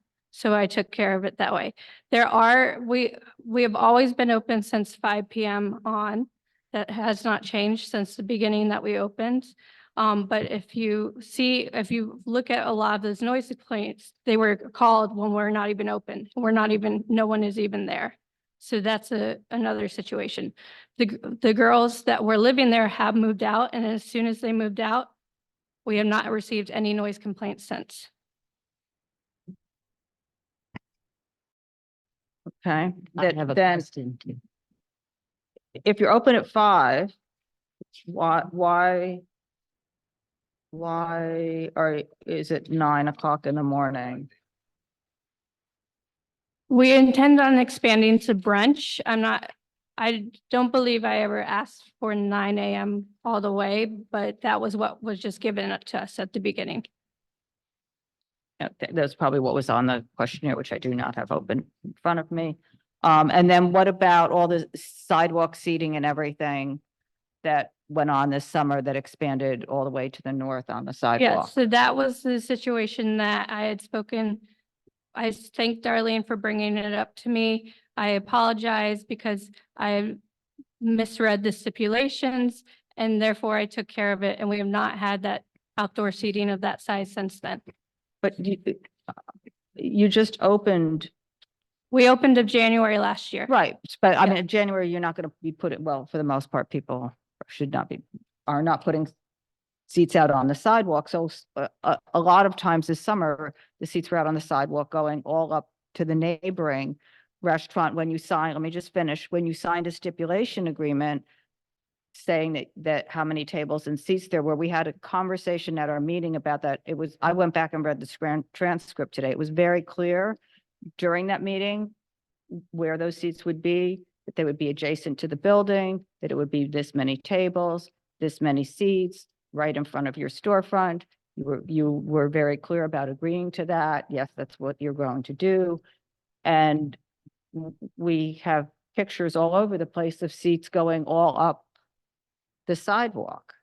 So, it wasn't a one-off. It was a whole pattern of not doing that. And I'm going to throw out for myself, do you want to think about this? Go through another season with your restaurant wine license so that people can maybe see you behaving in the proper manner, because last summer was certainly not the proper manner. And I think that gives me pause about all of this, because we have no track record showing you operating properly. We have a track record of you just opening and pretty much not abiding by what you had signed pretty recently before that. I mean, you opened with a temporary that was in 21. Yeah. Just explaining. Yeah. You can put this.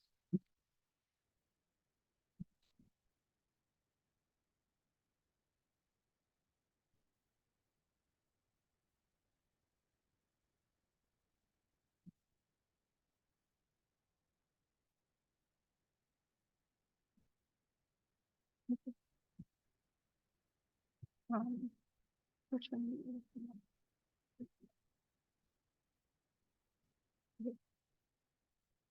So my client would like to prove that she's going to be a good operator under this scenario. And what you'll do is you'll get a letter from me tomorrow withdrawing this application.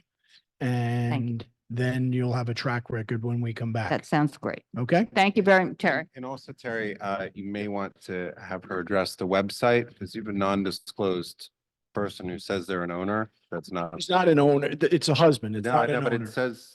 I don't know if you're married, Carter, but my wife owns everything I own, whether I like it or not. I'm not arguing with you on that. What I'm saying is what's on the website. Okay, yeah. Well, I That's a will. different point, and the way that is phrased is the concern. No problem. What we'll do is take care of that and make I sure it's understand what you're 100%. saying. Right. Cormac? Yeah, And then Dr. Smith. I also, I know you were trying to now. First of all, I was glad to hear, because I believe when you first came in the first application, this was an all-day cafe. So I'm glad to hear that the 5 PM is just a temporary. You're still planning to expand and roll out. What I just want to say is, I don't want to get into he said, she said, those community members have left. The ban on smoking, people work very hard to achieve that in New York. and it has become an important part of the character of what it is to be New York and New Yorkers. It applies to everybody, including owners, when you open to the public or when there are employees around. If anybody's smoking, him or anybody else in the place, that can't happen. We understand. Thank you. Okay, wait, Dr. Smith? Cormac must have read my mind because I was going to say the same thing. It Okay. is a law and you should abide by that law. We Having will- a no smoking area. We will absolutely abide by it, and I'm sure when, Want that to happen if. no, and I'm sure when we come back next time, you won't have heard of any other incidents And- where there has been smoke. And the other thing I'm just gonna say, Terry, is that this sidewalk Brian has a good point on the 50%, if you. Yeah, well, look, I mean, that's it's gonna resolve itself it's gonna resolve because itself, but I'm just like saying. DOT will from either what I just say, read, our right, guy's right or wrong. Right. So, yeah, Okay. but I did read it myself. It's not my specialty, and the clear path does change depending. Yeah, on it where- does, but then, but it also says that the greater of the width provided in the table below for the corridor or 50% of the width of the sidewalk. The greater of. Right, The so, greater of either the width provided below, so that's. So you're either only the 9 8 feet I think, for that street, because I did look that up, or 50% of the width of the sidewalk. I'm not gonna, Yeah. this is not, but put it this way, that'll also be It- resolved by it will be DOT by the resolved, time we come back, correct? okay, thank All you. right. I think, yeah, thanks a lot. You too. Okay. All right. The next application is going to be 205 Thompson Street LLC. On-premise restaurant.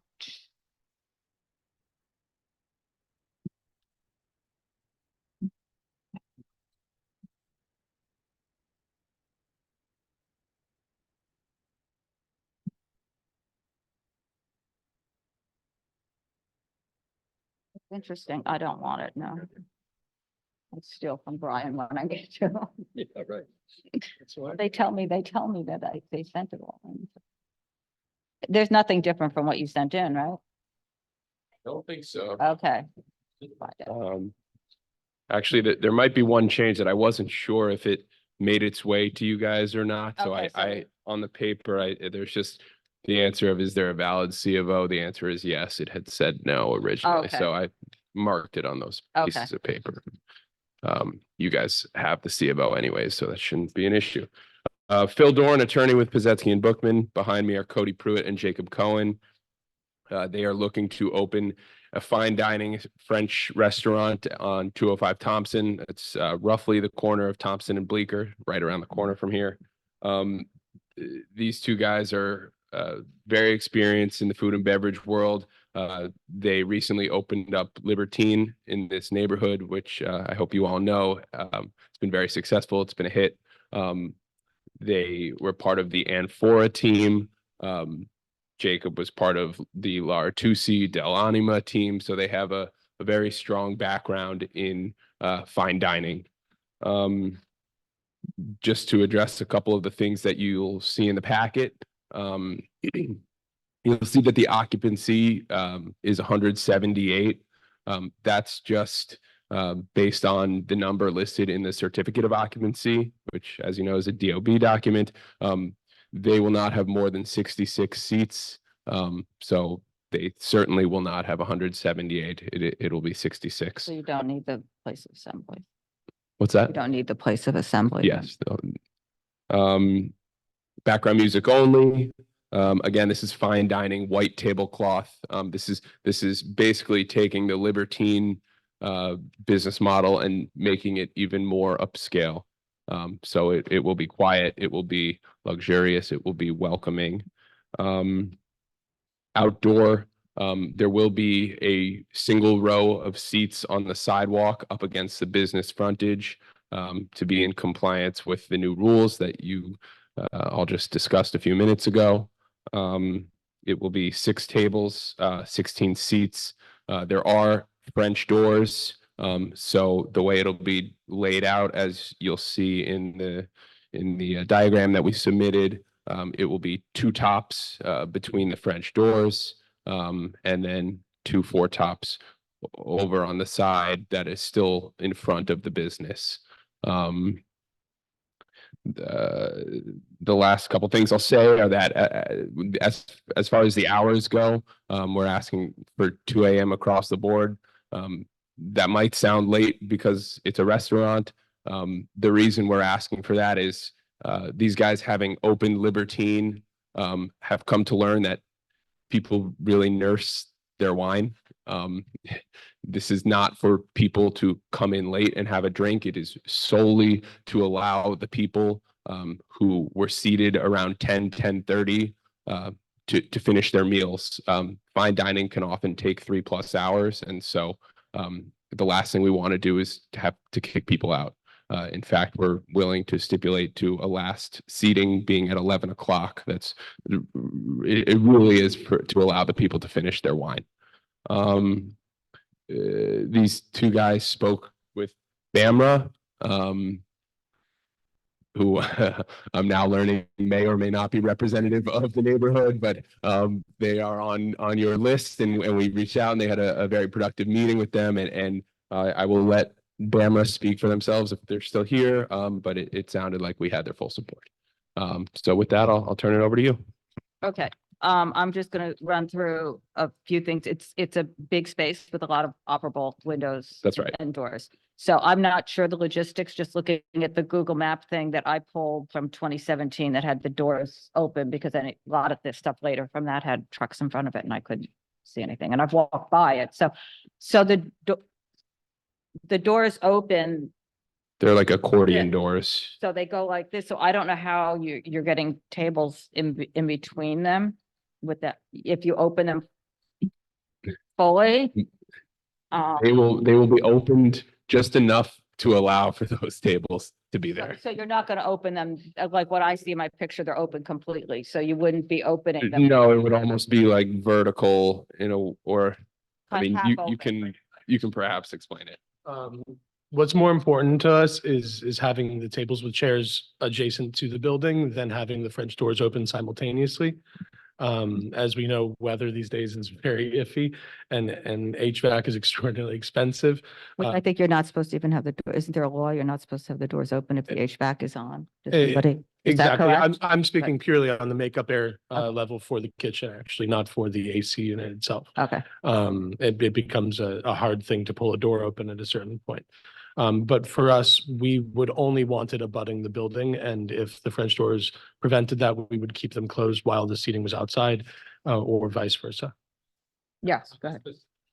On this specific point, one of my concern, I have other concerns about those windows and seating, but one of my concerns is that if you open the windows like fully and flatten them, as it were, almost to the door, and put the tables and chairs in front, then I don't have confidence that those windows will get closed at the appropriate hour if you still have tables on the street. You see what I'm saying? Because you have to move everything out of the way to No, we won't open the windows all the way open so that a table is in front of the open door. So, all right, so so the previous people that were there closed at 12. All right, that I've got your last seating thing. The outside closed at 10. Yep. And then the windows Also 10. closed at 10. So that solves Cormac's issue. That's If right. everything closes at 10, That's right. then the door. But even the Cormac's issue could theoretically happen earlier if it was 9 p.m. and you had an open window. We won't put a table in front of the open window. Right.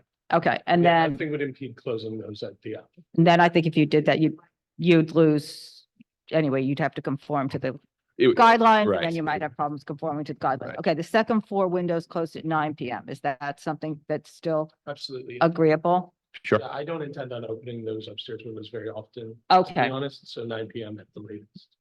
Okay. And the music is just background? That's right. And you have no TVs? No TVs. And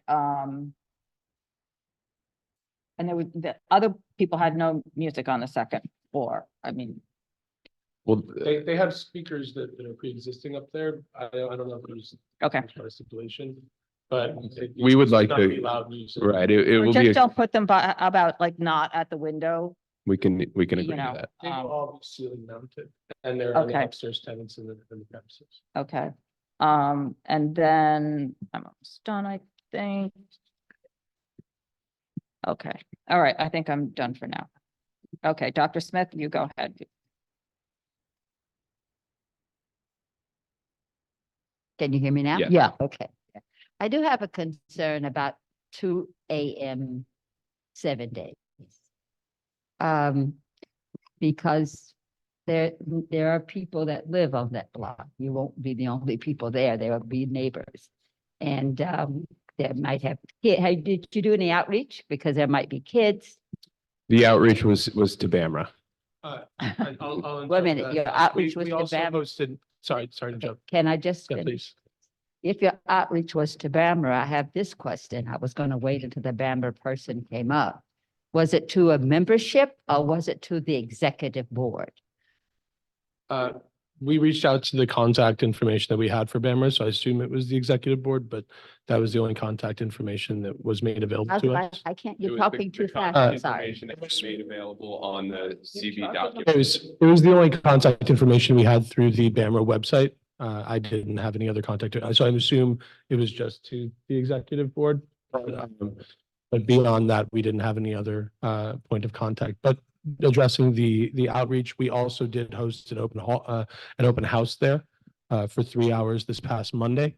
And we posted signs on all sides of Thompson from our address down to the corner of Bleecker, all along Bleecker Street, and then up behind us as well to Sullivan Street. What And was Jacob the- and I were what was the personally there. attendance like, and what were the representatives of people who attended? The majority of people were actually the ones who live next door to the location at 211 Thompson Street.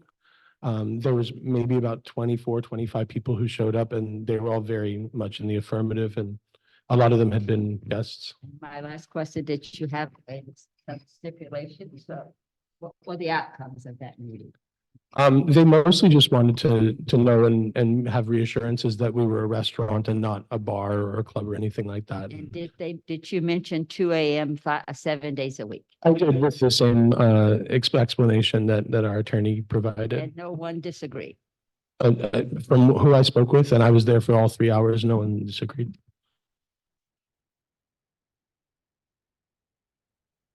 Lois, Cormac, no, Cormac first, he's on the committee. Yeah, so I just want to drill down on this question about music and background music and what that means to you, because then because I don't want to be cagey about this, I'm gonna put my cards on the table, right?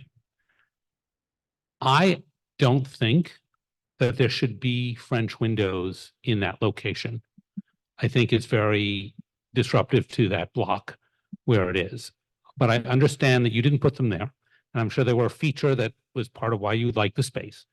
But I'm concerned about the impact of opening French windows and tables and things that far up Thompson. Because, you know, you were saying too, it's even though it's a restaurant, it's like, I think it's late because it's not on Bleecker. And stopping the creep of Bleecker up the side streets is a major thing that we try to do here, right?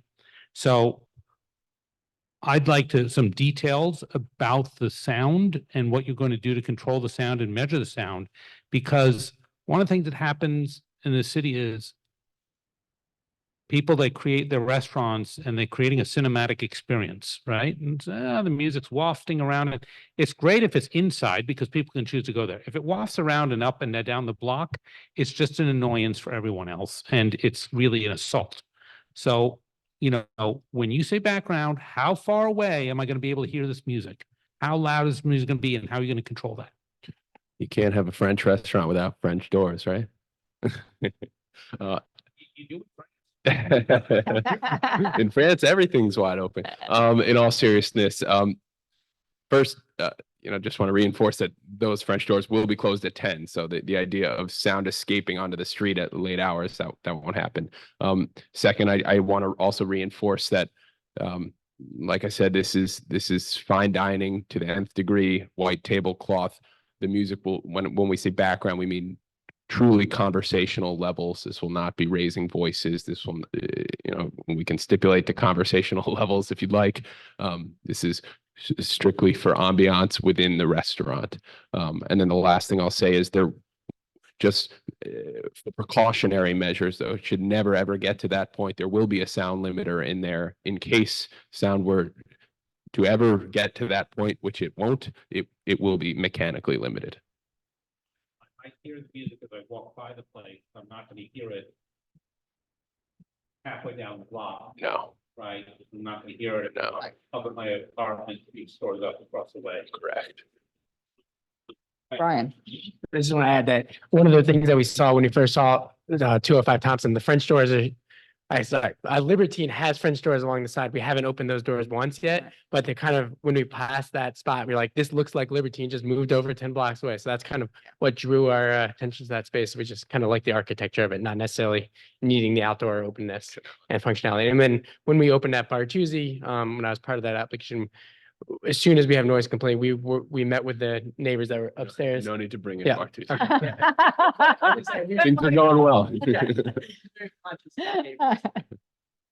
Go ahead, Brian.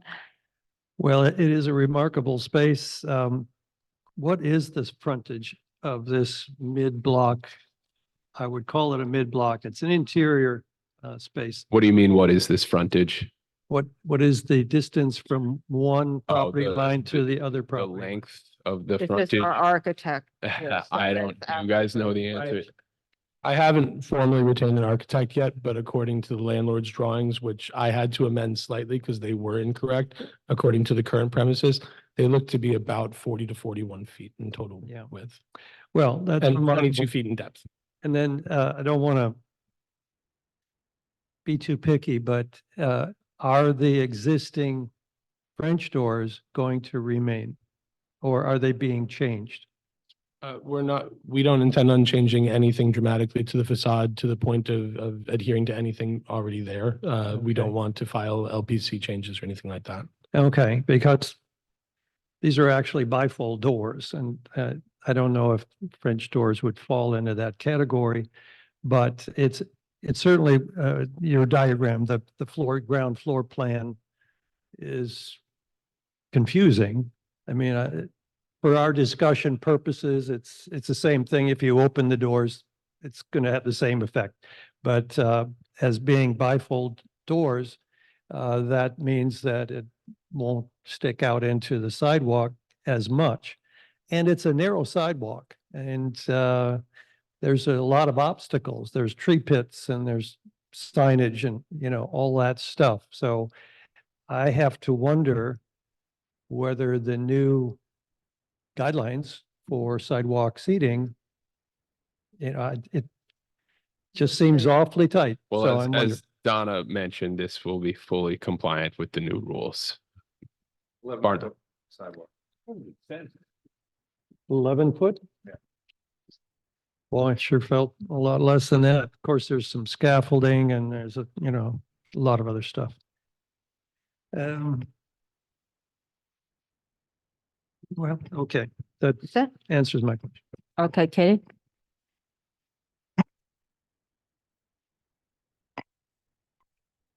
Thank you. I live very close to Libertine and I see that your windows are closed. They used to be open. Gaetanos would sometimes open them. So thank you for keeping them closed so far.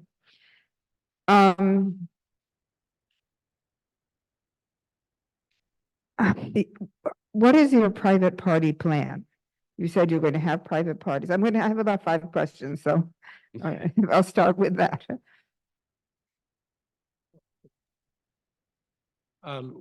It'll be exclusively just maybe once or twice a month, and they will not be, I wouldn't even necessarily call them parties. It would be more just like a buyout dinner event, usually corporate or birthday dinner kind of thing. We wouldn't be removing any furniture or anything like that. And So would someone buy out the second floor separately from the first floor? I'm a firm believer in not closing to the public as often as possible. So one of the selling points to me on this space was the ability to host a small intimate dinner upstairs while maintaining regular business as usual down. So would you stipulate to once or twice a month max? Absolutely. Okay, well, then that could be helpful. And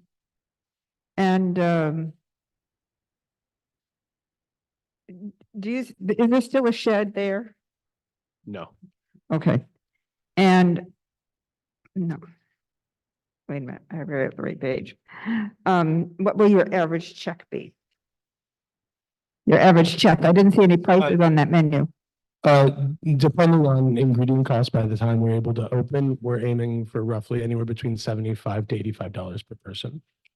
Okay, and I'm with Brian. The plan, you're gonna have to come back with good sidewalk dimensions. I'm not really sure how you're gonna do it with the tree pits and the sprinkler. I would want to see that. We're not reviewing. I know, but I'm just telling them that if they come back, that would be necessary.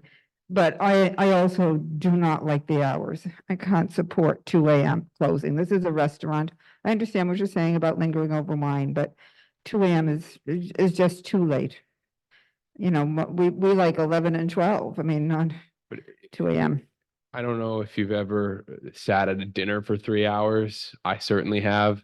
If they seat guests at 10:30, which is becoming more and more common in New York City these days, I mean, that goes to 1:30. And, as you know, if you're at 1:30, you're closed by 2. But this is a side street and. Right, but this won't be 200 people funneling out like a concert venue. This will be a husband and a wife leaving after finishing their bottle of wine. That's not disruptive to the neighborhood. Well, you don't live on that block, so I'm just telling you, we're not going to agree on that. I just asked the hours for Libertine and it's 12 midnight every night. So why? Sorry, I don't mean to cut you off. Why the increase for? Because they've learned in running Libertine that they have had to ask people to leave, and they don't like that practice. They don't want to have to continue to do that. Just start from 8 a.m. to 1 a.m. 7 days a week. 1 a.m. Right. So we've encountered the issue where we've had people who are finishing their wine and all of a sudden 1 o'clock rolls around and we have to abide by our stipulations. So we have to tell them to leave, and that's a terrible thing to have to do in a fine restaurant. That doesn't mean we're open till 2 a.m. every evening. It just means that if the circumstance presents itself where someone is nursing their drink, then we don't have to be the bad guys and kick them out. Microphone. Realistic scenario, but it can't go to 2. Yes. But that's why we offered the last seating at 11. We said 11. He said 11. He did say 11. I gave a hypothetical later on, but Lois? Okay, I doubt you had 25 people from 12 to 2 p.m. Did you make a list of those people? That's the announcement that you put the paper, February 5th, from 12 to 2 p.m. You're having open house for people to come in. I live in 211 Thompson, and I spoke to my neighbors, not one of them were there. And I think it's unreasonable and it was insulting to Thompson Street that you had open house midday at noon to 2 p.m. Who is there? Who goes there? Who works it? The foot traffic was not there. Wait, I'm not finished. I live in 211. We have very concerned people. We have balconies in the front. We also have some children in the building. The foot traffic for I know I'm just gonna go and roll it through. The foot traffic on Thompson Street, this is a very delicate, quaint street. And going to 2 a.m. in the morning, 7 days a week is outrageous, and it's exploiting that street. Most of the restaurants close at midnight. There's one or two bars at one end and another end that go later, but they've been there for a very, very long time and you're new to come in. I can see a French restaurant that people on a Monday or a Tuesday are going to come in at, what'd you say, 11 a.m. to eat French food. However, I'm curious where you're going to get the people to come to your restaurant, your reservations, your advertisement. The next thing I'm going to say is 67 people will be walking out at 2 a.m. in the morning. That's a lot of people to come onto a very, very quiet street. It's extremely, and I would like you to reconsider the 2 a.m. I could see maybe on a weekend, maybe Thursday and Friday and Saturday, but certainly not on a school night or a work night. I looked at your menu. Are you joking? This is fine dining? Yes. This is fine dining. Tartare, This- legumes, steak frites that you could get right down at Tartine, down the block. And then you have your escargot and the grilled octopus and smoked eel. This is not fine dining as far as I'm concerned. Okay. Now, I have a lot of other things, but I'm finished for now. Well, we're not gonna go on for now. Okay, so. May I address you some of may. those points? All right, thank you. First, you mentioned the outreach. We're very proud of the outreach efforts that we made. As you all know, I'm a frequent flyer at this community board, and every time we come here, we kind of get told that our outreach efforts were not enough. So we're constantly evolving our strategy and trying to figure out the most effective way to reach the stakeholders and the neighbors. Holding a town hall meeting and putting signs up all down the neighborhood, down several blocks, plus meeting with a block association. It's pretty darn good. There's not much more we can do. And when we did get 25 people who showed up and not a single person came here to speak an objection about it, you say there are people, I'm sorry, I don't mean to speak to you specifically, but when it's being said that there are people who are angry that they didn't get the outreach or do not support this, there's not one person here.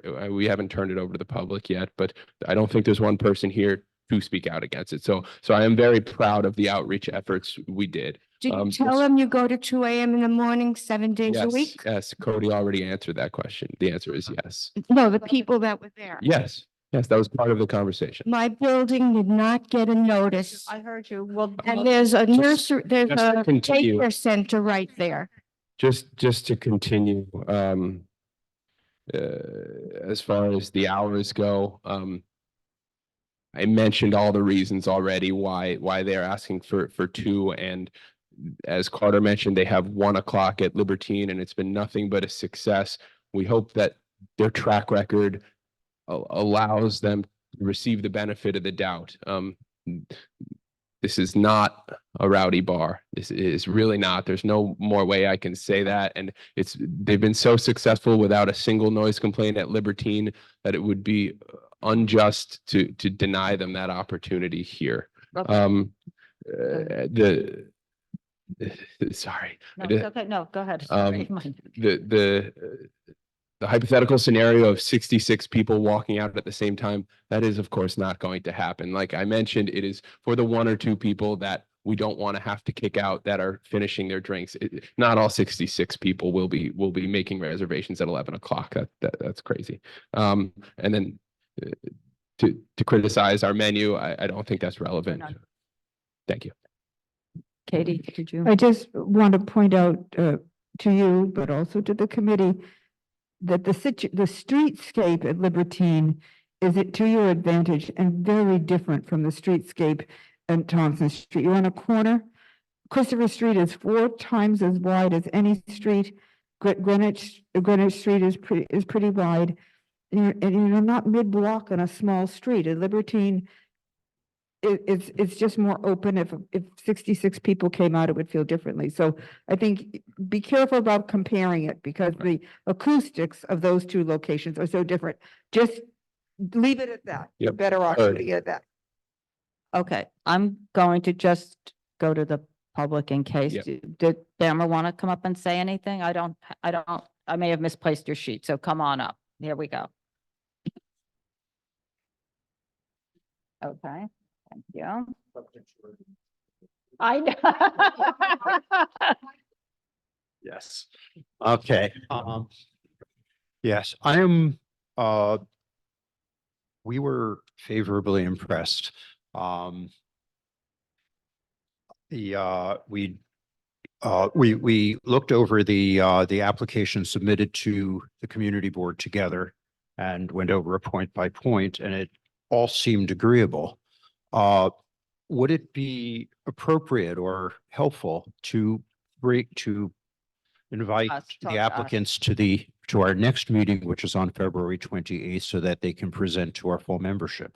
Well, we're here now, so we won't get that No. input. We need that. I think this is a lesson for you to take home. Absolutely. That your executive board is not sufficient for, it's Yes. not the membership. I mean, we unfortunately, we became aware of it, a little late in our schedule, and this was the best we could do. Okay, But we'll try to, do Clean better that in the up. future. yeah, okay, great.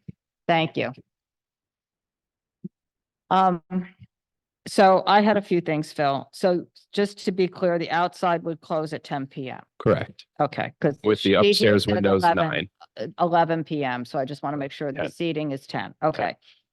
Not more than 2 private parties a month. Correct. So then the next thing that when there's a private party, what are the hours? Because that's when you might have the 40 people leaving at one time. I'm just putting, and that I think is a concern. 2 AM is a concern for that. So how would you handle that, or just explain that I scenario? can, if there's a possibility of making a stipulation for private events ending at midnight, I'd be happy to do so. Okay. Then the last thing I'm going to put out there is your last seating's at 11. So that means nobody enters That's after right. 11 o'clock. Whether it's a reservation or a walk-in. Walk in, nobody 11. walks in there That's right. after We've- 11 o'clock. We've stopped taking seatings. Okay, got that. Now, would you like to entertain the idea of closing at 1 o'clock on Sunday, Monday, Tuesday, Wednesday? I'm throwing out some, I don't know what the committee. Say no thinks. more. I can tell you Say no what the more. committee. We will say, but I'm entertain that trying to idea do as something. long as we can keep Thursday in the weekend group. So Thursday, Friday, Saturday remains at 2. Okay. Does anybody else have anything to say? Are you? I was just my only thing here is people coming and going in cars, because this is a nightmare here. And I'm sure you guys have seen that. And because of the way the streets are, it's a little hard to get out somewhere else and walk over without them being in traffic. And that's just my concern, because this is something when other high-end restaurants have opened in this area, and I certainly hope that this works. It hasn't worked recently for another nicer restaurant in the area, but that recently closed, but it's just adds a tremendous amount when people stop and get out of their Ubers and whatever the nonsense is, and then the horns start. And that's actually the only real impact that I see, because you're coming into this dense area, and you can see that at Minetta Tavern, you can see that at Carbone. It's just the honking. I can't stop people from I taking understand, cabs, but I'm just. I have a it's- potential Okay. solution is we will train our staff to recommend that guests call a car to Bleecker Street as opposed to coming. It's not even better. It's not better. I don't know. So I'm just saying, it's. Well, I mean, the location is, if they can't go down Bleecker and they can't go down Thompson, then It's there's just nowhere to go. complicated, because at that time is really a peak Right. movement time, and I assume that for the reasons you mentioned, many of your clientele are going to be coming that way on their, as a couple, whatever. It's just, it's a complication, and that's more of the impact, unlike a lot of people arriving on foot, which is for the lower end restaurants, probably a little more realistic. So that's just I don't know if there's a solution to it, but I just pointed out, because that I think is what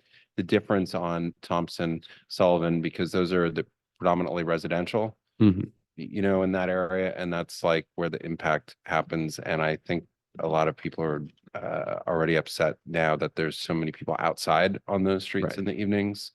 And as you take the rooftops off of everything, it's going to be even louder. And so that's just. We hear ya. Thanks. We're done? Good. Okay. Thank you all. Thank you. Thank you. Okay, the next application is going to be South Village Hospitality Group LLC, doing business as Carroll Place, 157 Bleecker, converting a service bar, OP restaurant.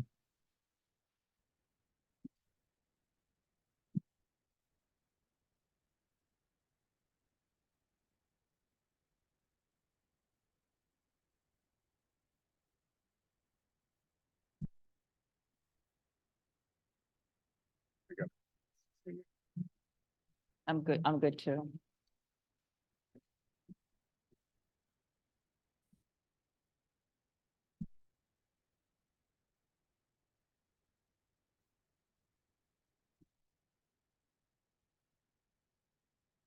For what? Oh, go ahead, sorry. Good evening. My name is Martin Mailer. I'm the attorney for Carroll Place. Carroll. I'm sorry, what? Oh, yeah, there you go. Martin Mailer. I'm the attorney for Carroll Place for South Hospitality. This place has been around for over 10 years. Before that, the legendary Kenny's Castaway was in the premises. There's been a bar upstairs the entire time. I believe Kenny's used it as a full bar.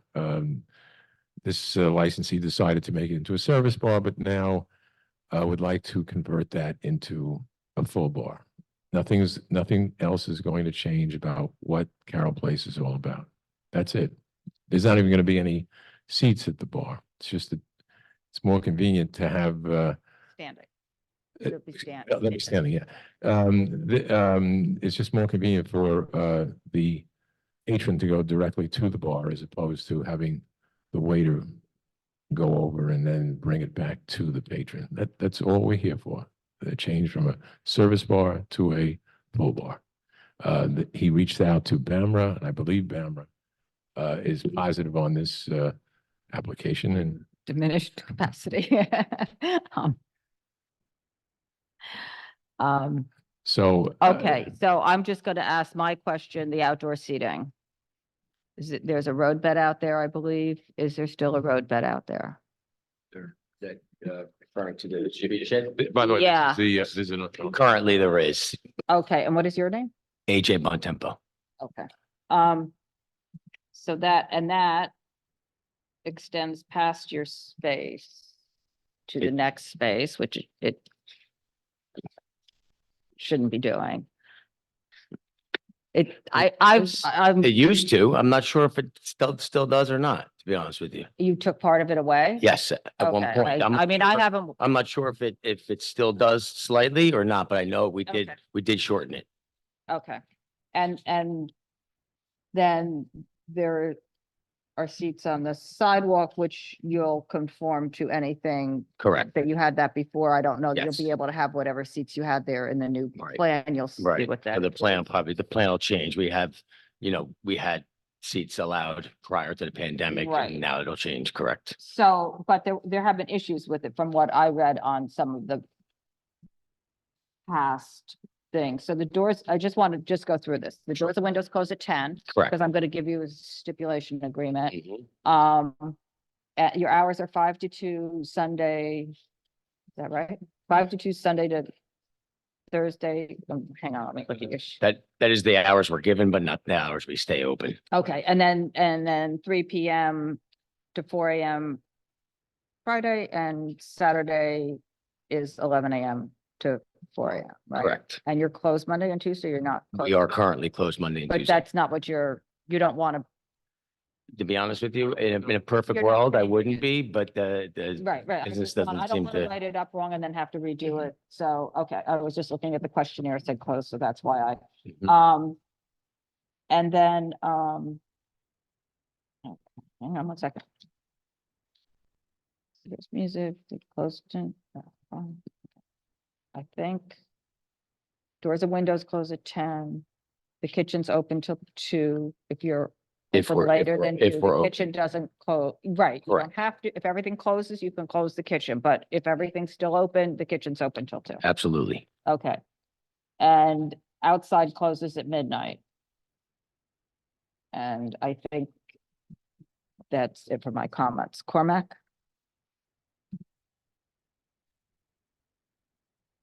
Yeah, and actually, Madam Chair, maybe you can answer this. I don't have to go to the applicant about it, which is, did they are they authorized to have outdoor seating at all? Because I don't have the history in front of me because I forgot my tablet, but I could have Sidewalk. sworn they had steps that had no outdoor. No, The sidewalk. they do. They Okay. got They have sidewalks, but they never came back for the road bed. No, but. Okay, no, but the road bed's exactly. going away soon. Okay, Exactly. all right, so And I guess that's a good question. Would you stipulate to not having the road bed in the future? They're going to be in compliance with. Then that's not what I asked. That's not what I specifically asked this question for this street and this location. So that's why I'm asking this I question. and I road- could not state that at this time. Okay. So, you know, you have a lot of noise complaints. And the thing about it is, and I understand you're on Bleecker Street and everything, but you know, usually when a place has a noisy history, what I like to see when I look at the 311s is like, there were a lot of complaints and then they've just been petering off and going down and now there aren't. But I mean, you've had 2 in just the last 5 weeks. Did I have any before, prior to that? Yeah, When like was they're that? sort of steady. When was that? Do I? On the look at the 311 report. As I said, I didn't bring my tablet. I did look at it. and yeah. I didn't see any. Oh. I only saw the ones in the past 3 weeks. I think the chair looked. July, January, January 20, I have January 14th, January 12th, July 29th, May 9th, October, now we're into 2022, October, then July, June, February. In 2022. Mm-hmm. Right. I checked 2023 myself. There weren't any. There weren't any. That's what I meant by it's doing the curve that you requested. May of 23 and July of 23, and then due in January of 24.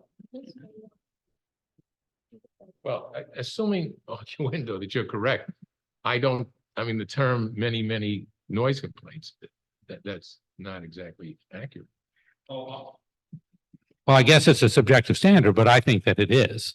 Like I would consider few noise complaints like we get one every 2 years, right? Getting like consistently, you know, like this, you know, every few months is problematic. That's not just every few months. You said May, you said June of last year, and you said 2, and there were 2. I mean, I disagree with you on the interpretation of the facts. It remains you're avoiding the question, which is you're getting noise complaints. What are you doing about it? well, their intention, first of all, the premise. Microphone, just everybody has to use the microphone, please. I'm sorry. Okay, I'm sorry. In terms of the complaints, as the chair pointed out, by the time the police come, the police said that there was no complaint. There was no problem. But that's irrelevant. I understand what you're saying.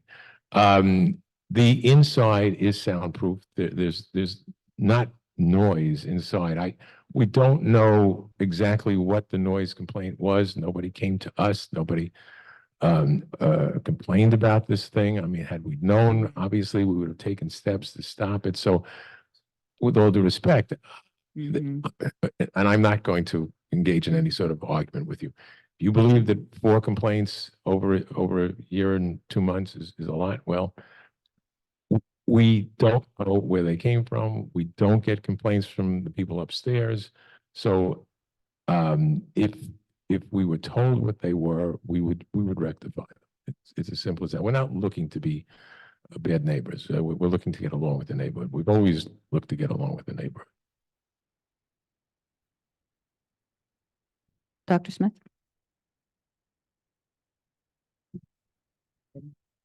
Can you hear me? Yes. Now we Okay. can. Are you Alan? I am. Okay, and you, on the application, you held a license for South Village Hospitality Group, 157 Bleecker. Correct. And then on the next page, it asked, any license under the ABC law currently active at this location? You said yes.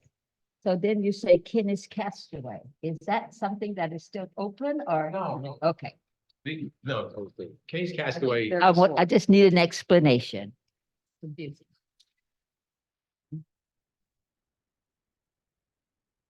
Katie, did you have? Did I read correctly that you also have private parties checked on your application?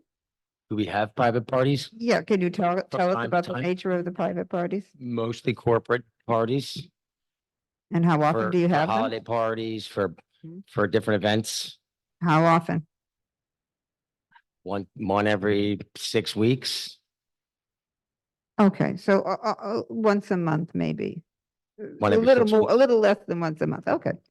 Do we want to say anything about that? Or I'm sorry, Katie. do we want to say anything about the number of How private many parties? private parties do you have? The exact number, I don't know, but roughly one every month and a half. So no more than 24 a year. Except for December, we probably have I more of a. said for the year though. So like, if, can we say not more than that means you could have, July. exactly. That's why I was phrasing it that way. Okay. Anybody else? Yeah, I was just gonna say, looking at the transcript of the SLA full board hearing, you actually also would need to come back to us to change your outdoor dining because you specifically only have 8 seats that were applied for. So I'm just saying, so Mhm. that's, We're talking about bars. I understand, but this is in less than 30 days. Yes. That this is happening. Mhm. So we are trying to address this, Marty, because Mhm. I can't even tell you how many applications we're going to be handling. And if it's going to get kicked out for us, when we look at this as to the SLA as a no, because of the restriction, because there was one, and we would letting you know, because just whatever it is that comes back so that it's all clean.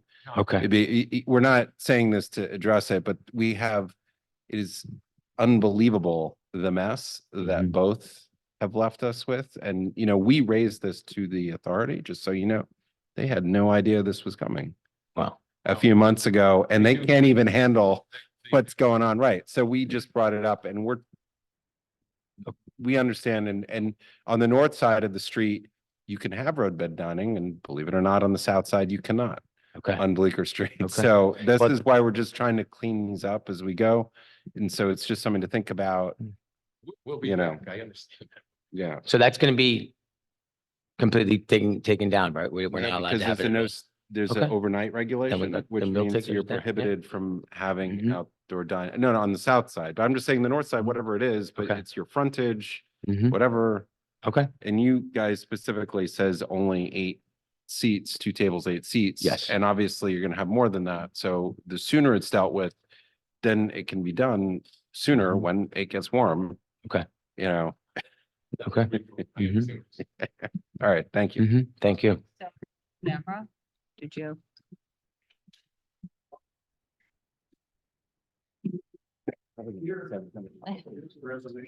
I'm gonna lower this. With the full membership on this one? Yes. Yeah, because they did it last month. That's right. You said it at our full board. Yes. I want to, just speaking as a private citizen living directly across the street, at the height of the pandemic, when the roadbed was 4 times its, flaccid size,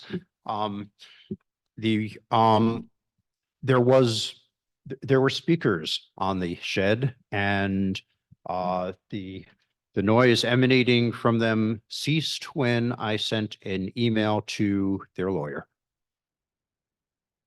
Thank you. Yes.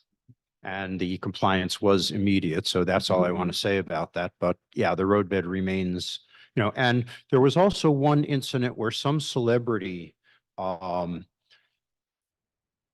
associated with the restaurant with Carroll Place, and an incredible line of people formed out the door, and that was very disruptive. But again, that was a one-off, and it's solidly in the past.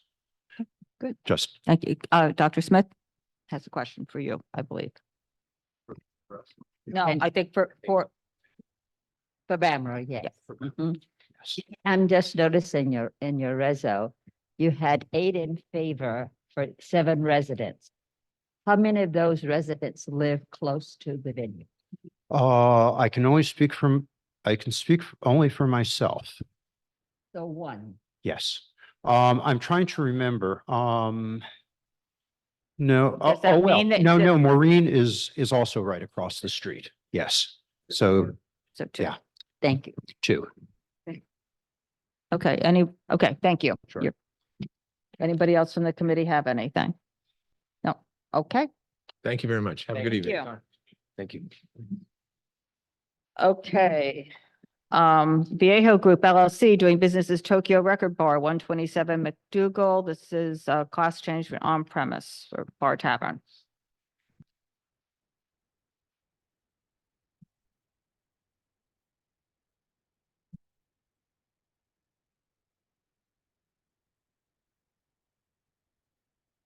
Sorry, Terry, it's just the way the night worked out.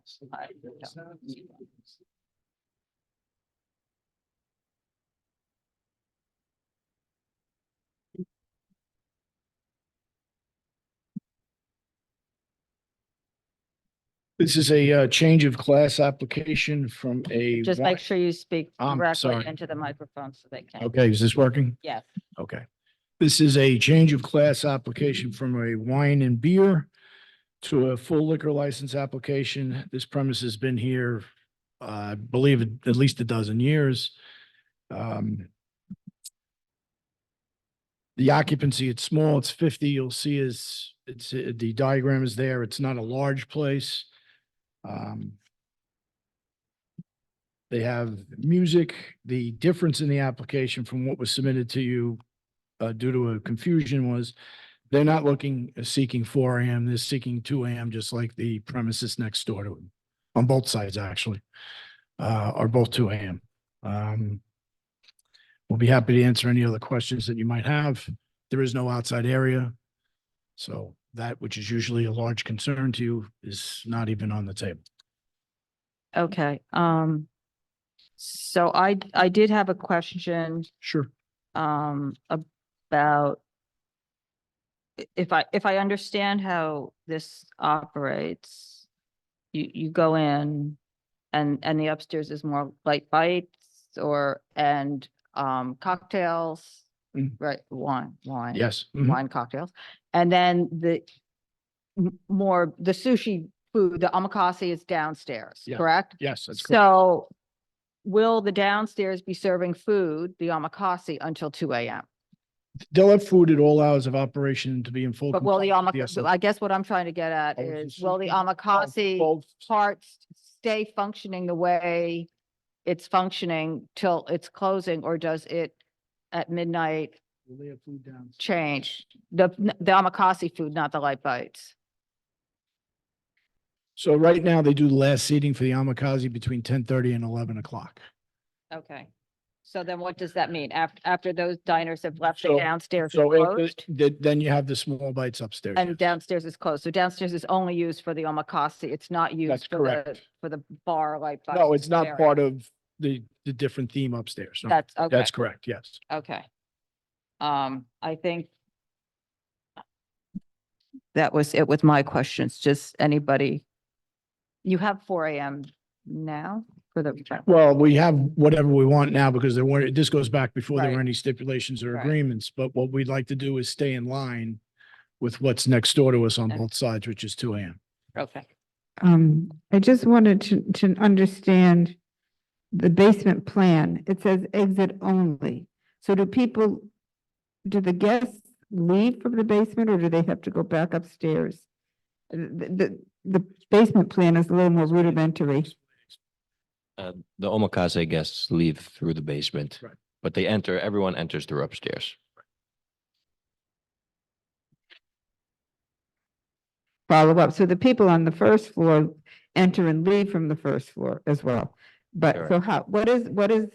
is there a staircase? How do they get out? Is it just a staircase, a regular staircase from the basement to the sidewalk? Yes. Okay. Anybody else from the committee have anything? I was gonna say, so we've recommended denial of every single thing that's come before us for this. Except last time, because what you Except last did, time. So I'm a just, little, let's make a deal on that one. So what we did that time was your biggest concern was one of the other places that was owned by this oh, person. no, but not, I mean, for this specific place, that was a different place. Oh, I think This that's what you're. specific- right, Well, the that's- last thing that's- you had here, the last thing so- you had here was 2017, Right, okay, which was a corporate change. right. And then you had in 2014, you had this very same request so that we prove that we're not a problem over these 10 years and came back to you now after more than 10 years of operation, but 10 years with since the last application that you're referring to. Right. I guess I'm just wondering because one of the No, I was- committee members who's not here this evening will most likely ask about this, and that's Mr. Ely. And I'm Yeah. just trying to understand if you, I mean, just Listen, and just for our record, like Yeah. what else? So it's 10 years. There's a reduction. in Well, it's over hours, 10 years of operating. right, If you go back, the reduction in license goes hours. back beyond it. And you had two different models obviously going on the two different floors. Right, so we have, This- there's two teams, one on each floor. The total occupancy is 50. So you're dealing with a small place. You can see the Right. limited amount of seating and everything else that's there. And it's one of the highest density areas. No, no. In the board. So this is why I'm just. So this is why we were willing to cut back on the hours. Mhm. Okay, to get the on premise, it's limited. We're not going to affect anybody. It's a small place. The operation is not changing at all. And we've proven over the last 10 years that we're not a problem. There haven't been any violations or any problems. Mhm. So I hope that answers the question. I mean, unlike some other applications, there was a great deal of patience because there were times that they were going to do this sooner. And I told them that I thought it was inappropriate and they had to wait a longer period of time. Because I remember 2014 very well. I was here. I remember it. And I do have to say, I mean, that model then for the principal marked when she had changed the model, I Yeah. don't know if it was at that time actually started a whole new direction for her, right? With the focus on the champagne, which really changed. Other You know, locations. and things that they've made done. a significant impact in the city and the focus and the way Yes, she it's was. been a very positive. Yeah, I mean, just, I think it opened up to a little, Yes. I don't want to say lower end, but certainly more affordable for champagne and everything yes. else and opening that. So that's Yeah. just as a positive thing here. And I guess that sort of leads to the question, which is, you know, adding cocktails is a big difference here because the place has been successful, I would think, and talked about. So why now is it? Well, why now is not exactly like why now, why now? Oh, no, but Only just because- an evolution of a very small Well, place. So it's a it's- significant Well, change. that's in part of character. it's a change. I don't know if it's significant because we're not, it's 50 people. Remember, downstairs closes, it's closed, then it's only upstairs, so it's less people. Excuse me, 27, thank you. It's just something that they're adding. It's also, quite honestly, something that customers have been asking us for a long time. Even though we are successful with this type of operation, we do have people, you know, when are you going to be able to have cocktails? We'd like to have a cocktail, especially if they do a nice cocktail menu.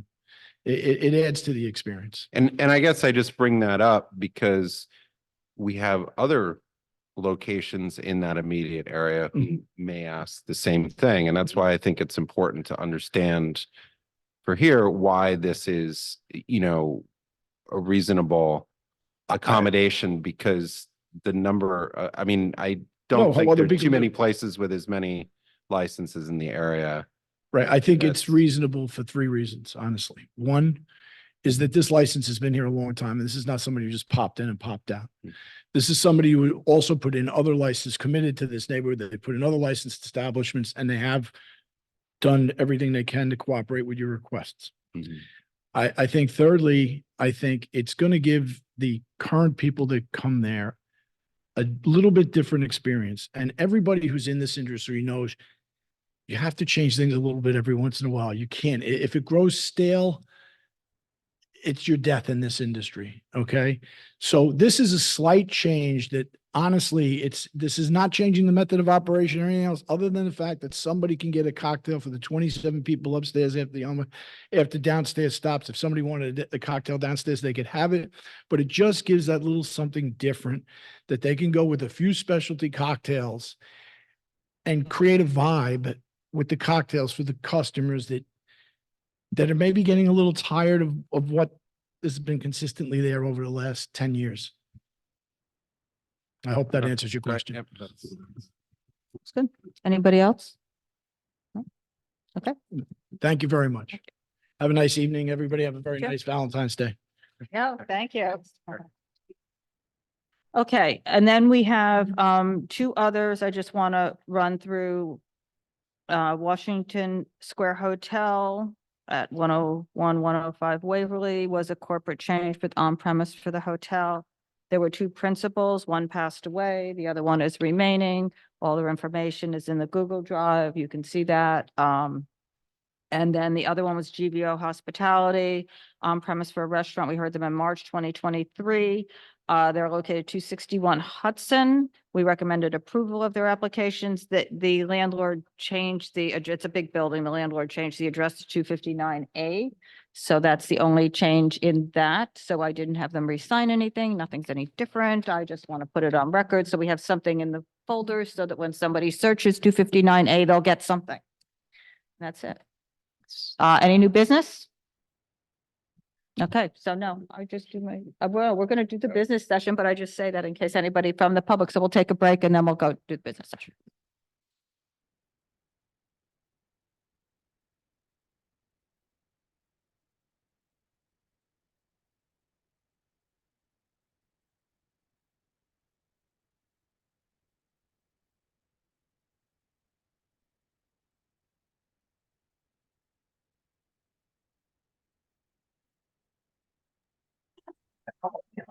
So you know what to do now. Yes. Good. Well, more or less. This last applicant? The contract, I have two messages for them. If I'm going by, usually it's our qualification to me, you know, that's just. That just seems a little, you know, harsh. You did a great job, Mark, and I know that we are trying to. Yeah. Because you were talking to him. When they yeah, I was chair and I was saying, What it's worth, I think you said. Yeah, I'm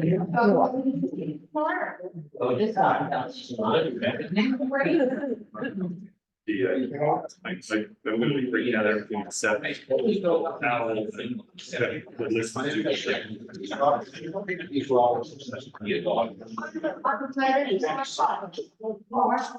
On the letter, never, right?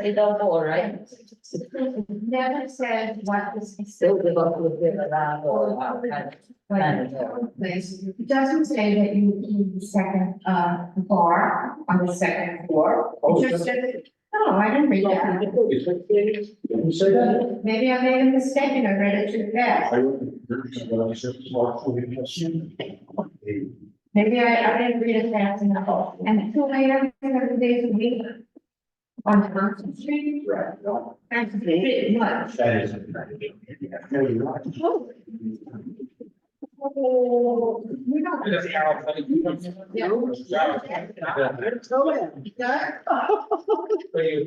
Yeah. I mean, seriously.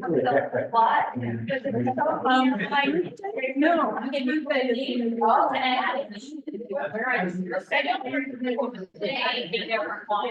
What a memory. For my age. See, that's why, I wish I'd known, I would have given you half that sandwich.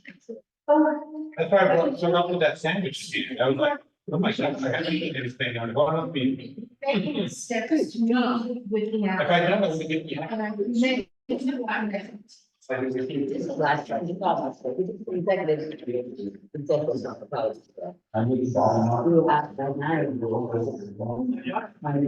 So, Donna, from now on, when I sit on the sample, it should be. I sit on the sample. Meeting, it's simple, about standing. The instruction is very much to. Quite a. So, interaction is the most easy. Doing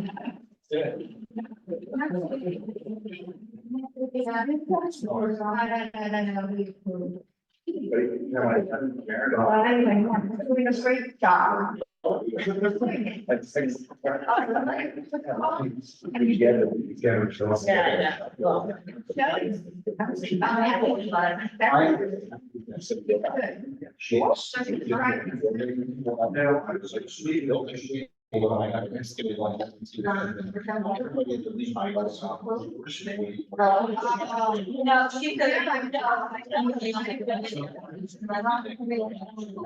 Oh, yeah.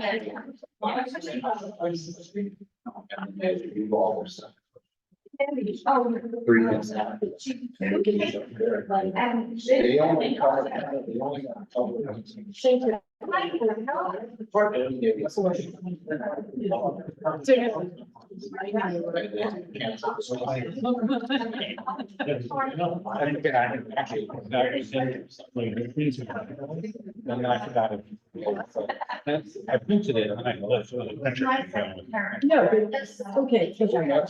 And I can remember. That's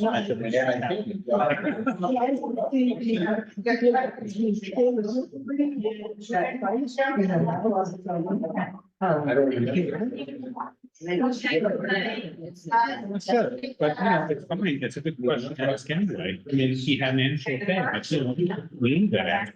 Yeah. Yeah. The first one is Barbuto. I wasn't here. A good job. What? There's 7 of us. So this one, I'll make it 6. Does Does anybody have to log? I mean, I don't like how they cut around, but we get that. You know, we have to talk about that. Hey, Ryan. And Great. Ryan, we had a large discussion about those outdoor hours at the time, and people at that meeting, that were looking for that sort of thing. And they were sort of okay with it because it's on the west side highway and that noise. And I will say, you know, Zach did send out his customary email to everybody. And it ended up with just himself and a representative from Main Street Law Association and myself on the call. They're near me, but nothing that goes on down there. But nobody has a problem. Nobody, surprisingly, because I think the most interesting thing, unity on that conversation was that Jonathan said that having that downstairs private dining room has been extremely successful for him. And Zach had said he had gotten no complaints from anybody about the traffic or the people leaving. They have changed that 10th Avenue corridor now where it used to be the 5 lanes and they put in seating and so, Zach was asking him about how that's impacted the folks, did it say to try to direct people to 10th Avenue? But there still is a little cutout there. So he said some people are still being dropped off there and we'll see what happens with this new space and when, the James B. Hotel and Buffalo opens up, what happens with the traffic there. Jonathan seemed very concerned about the cars. He said he did have some of that with Rolex and he was like standing out there very nervous and nothing, everything was fine, everybody loved very. It's like Jane Ballroom up there. Right, I know, and that's what we said, we said it's, you know, and he said he has a, you know, he speaks to Jeff Farm, so if they have, and neither one of them wants a problem. We can't blame him for what might happen when they open. So we deny on that. Yeah. Fine, okay. And then it's, you know, they're here, so we go with second. The second one is the 10 Fifth Avenue. Yeah, but I mean, I would, you know, that's what my attitude is, so yeah, like we vote. If they do what they say they're doing, it's fine, right? The problem is. They had another location and they did the exact opposite of what they promised that they would do. And they were promising exactly what they're promising here. So, you know. Do we take the risk that they're telling the truth, that they've learned their lesson and that was, you know, learning turning for them? Right? Or do we say no because you're a bunch of liars? You know, I'm not sure. I think whatever it is, we need to reference this other issue. More relevant to that. I think it's more important that we need to just say that we spoke with them And raise. not raised it. Because I think that if they're, in order to highlight why enforcement is so important on this, because we're relying on the enforcement as even as their attorney, Mr. Kelly had said to us, we should rely on these, but you know, we've not need, since COVID, there has been very limited enforcement. I mean, it's a reasonable operation, but not if the other place should have been too. I mean, That's the thing, and in my next life, I want to come back and my close blood pressure. But I think it's not just, yes, we have to put in what happens to the other place and have contact. But I also think, and this is one reason I thank everybody for your indulgence. And I put my name in trying and getting them on record on supporting on these things, because just because they close the block, which is the same thing as far. And I do think that we need to also make a point that you know, the importance of those factors, right? The pre-midnight hours, the quiet background music, the soundproofing, and the fixed windows, right? Is why the place is okay. Because then later, if they suddenly blow that all up and change it, you know, the point to the SLA is, look, we've only proved it because, right?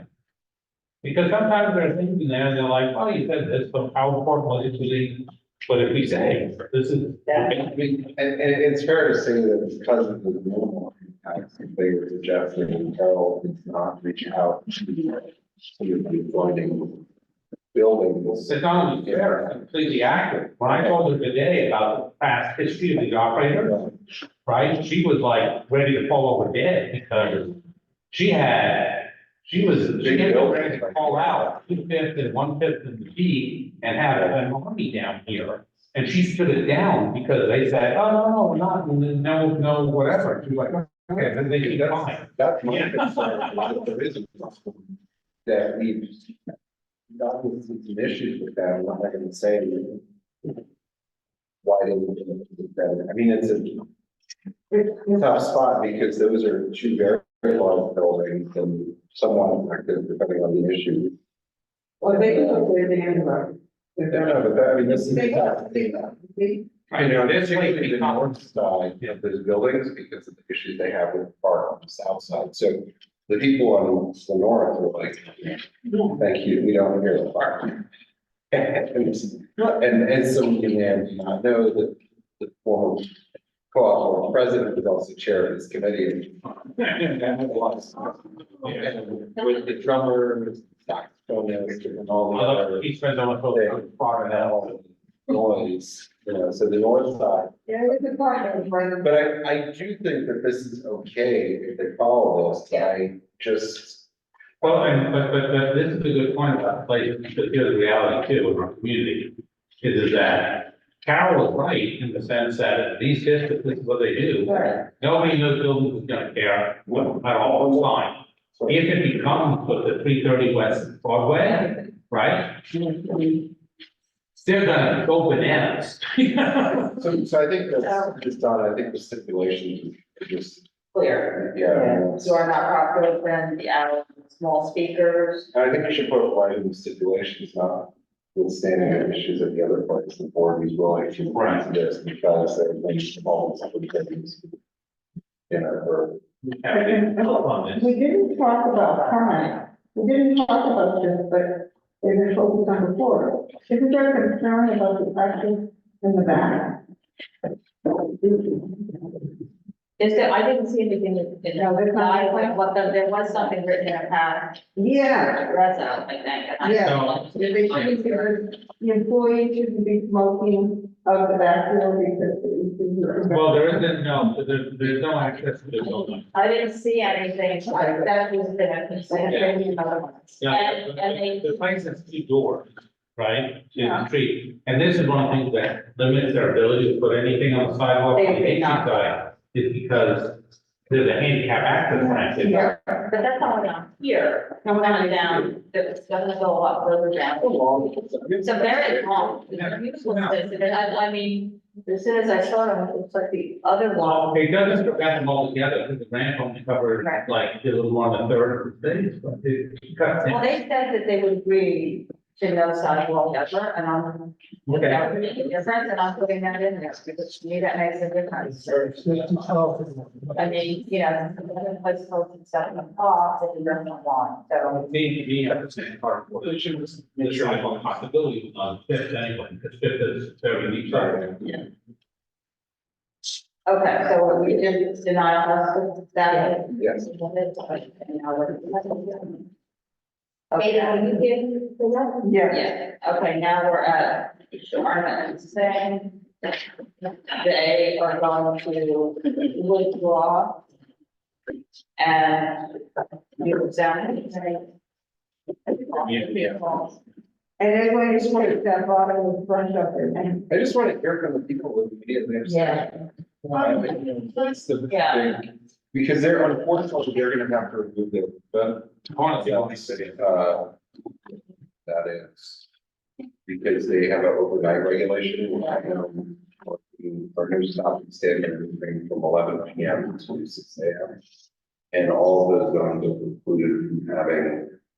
Sidewalk, and then they have some basement thing, they.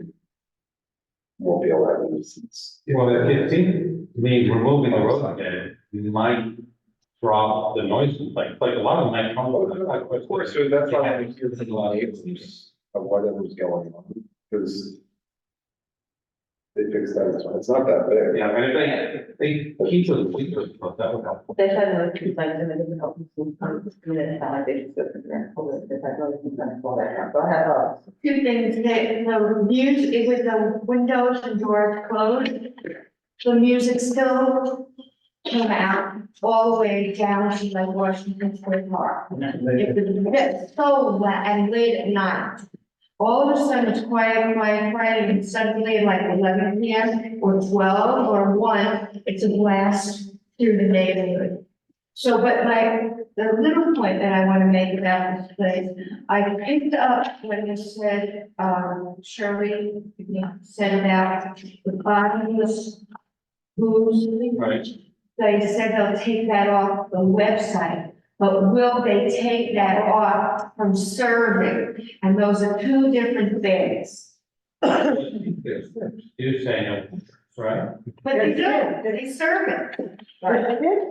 The handwritten tip say no boozy brunch, but then it didn't get into the red zone.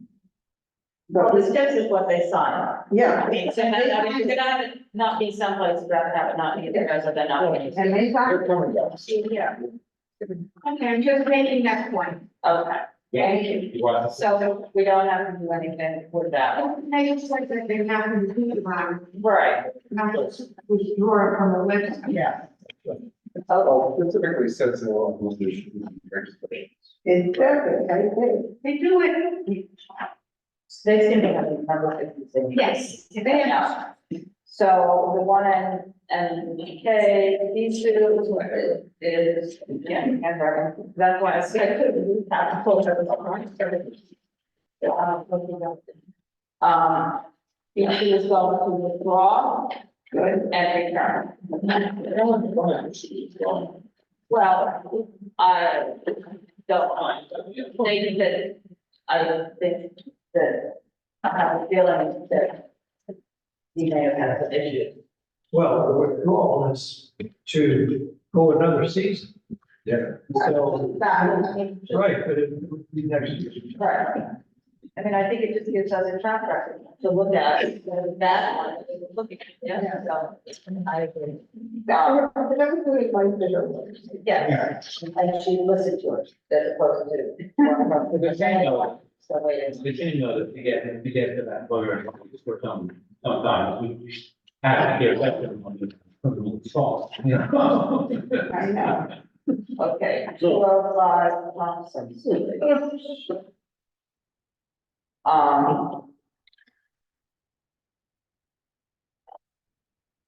Okay, so, yeah, let me just go, all right, so this was the, so they agreed to close, so their hours are, they start 9 AM.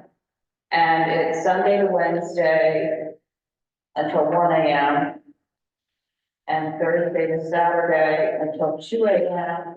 No one, last seating, last reservation, no one enters after. All about that. It's conversational level background music. Well, you know what, it means that you're not screaming over it, I'm like, the background music that's working, that I know, but you know what? Well, I guess then we'll be. Right, exactly. They have the track record of doing what they did. And I do think about the word conversational and probably. That's a nice word. That means that I should do that more often. With the sound of private parties, 1 to 2 a month, so that means they want to be 6 in December. And they agreed to stop them at midnight. Yeah. Which I thought That's nice. that was good. They see the doors close at 10, outside closes at 10. And the upstairs windows close at 9. If they open up. I mean, they can very reasonable. They seem pretty reasonable. Well, I'm going to vote no. I know. And I'm just gonna tell you, they are, I don't know if they got a 2 or 3 star review in the time for Liverpool. And I pay the staff all the time. So this place, they're building on it. Yeah, and it's gonna be. The part. Particularly in this place. It's not a fair comparison to the Libertine. Libertine has, there's plenty of room for cars to pull up and to leave, and no one can be bothered. But this is, it is going to change the streetscape. It's like going to be amazing with cars dropping off and picking up, and it's a small street. And the pedestrian obstruction of the tables is very. They might not be able to do that. I mean, I don't, once they get little within rules and stuff, they very well might not do that. And they cannot extend to there's a daycare, private daycare right next door. And in the past, the other, people there always went right through it on Saturday and Sunday. Put the tables right in front of them because they close on Saturday, so. So could you mention something like that? I mean, They're going to more. I think because there was somewhat for restaurant, or That's the only reason why it would be okay, but I will tell you, when Carlo, the first 6 months, the call that we got, hard stuff Yes, and meeting. yes. People who was one night. I'm gonna, And I had to call Jeff Zelazny to say, you guys got to figure this out because it's, Bob Morgan was getting a lot of, from people saying what's going on. And then it culminated when they got their first. When they got their mission. They had one very big thing just on one night, but it was just, and then from there, Jeff. Now, I think out there. so I'll put something in there, I'll put something that's about, not, doing it, that's not the. It's the pickups. So the pickups, the one hope for the pickups I see is that extended hour and the last CDP, the certain time, might find out. Times, It's like, all Bleecker Street. You say something else that you didn't one, but the last one is. 11. Nobody has. If this was northbound, it wouldn't be an issue. Right. You have problem. It's southbound, and it's in Bleecker Street, right? Bleecker. Intersection with the red line and all that, the whole thing, Carroll Place is, I mean, it's like that. The community outreach was very weak. If the operable windows hadn't been pre-existing, I would have. been, Well, I think we would have had all the conversation. They're five-fold doors. Yeah. They are. They're fine. Okay, so are we denying unless 6 to 1? I'm not pleased with the hour, but I will go ahead and, since they did. You Then Katie. Well, Katie, Okay. No. So what was that count? I mean, 6-1, Katie. so the challenge, I mean, and this is fascinating to me, some of these little higher end restaurants are fine here, but now it's on Bleecker, we think now. Yeah. I've now talked with her, we see her, but we haven't known a long time after what. Like they were literally in and out, and it's. And it was a lot. And I didn't know they were looking at it, they had already committed to, because I would have said, really? Why are you going? Because it has inherent issues. Right. There. Like this lowest, I mean, this is the only on-street, like, drug dealing we had before COVID was right here. Over and over and over, 6 precincts. Yeah. Was talked about, and so this is a challenge, and that's why after we're done, I'm not sure we'll ever materialize, because it's difficult to manage that with What engagements like, with people. well, It's like, a challenge. And Nashville is good at 10. That's, yeah. Okay, so Carroll Place. Yes, Carter and I will be Carol Place. It was 127 Bleecker, that the service bar, we're okay with that. This is a Mess. It is. But I But think it's service bar. it needs to be changing the inside, but this is why people don't walk on the one side. Right? I mean, this. I'm having trouble locating. This is which one? Carroll Place. Oh, right, yeah. Open window, the road down. I don't like it, like, it all. From their doors, from their that, and then open the doors in the place. I don't think you can walk through. You can't walk through, because lots of times that's the route I take, and I hate taking it for that one little area in particular, because you're walking through the people. Yes. The change in size, I don't know. Right. I mean, I don't know what to do with it other than just write down the same stipulations and. Yeah, well, no, that's what we. Yeah, I mean, it's like, okay, I get it. That was. Yeah. So is it, I'm not clear, I can take down the shed? No. Well, they have to. If you apply to the new program, you have to come into conformance with the new program. I forget what the number of days, it's a certain. Well, 30 days, but anything after August. No, but the 30 neighbors is significant because that means that you'd have to take down like permanent sheds type structures. Yeah. But that doesn't mean that I it's see not. nothing about outdoor seating or dining. So that's a good point, because let's see. That's what I So, was saying, let me close that. so- But they have it. I mean, I don't know. I mean, they have that sidewalk there. They went to the SLA to extend the hour. No, okay, so. No.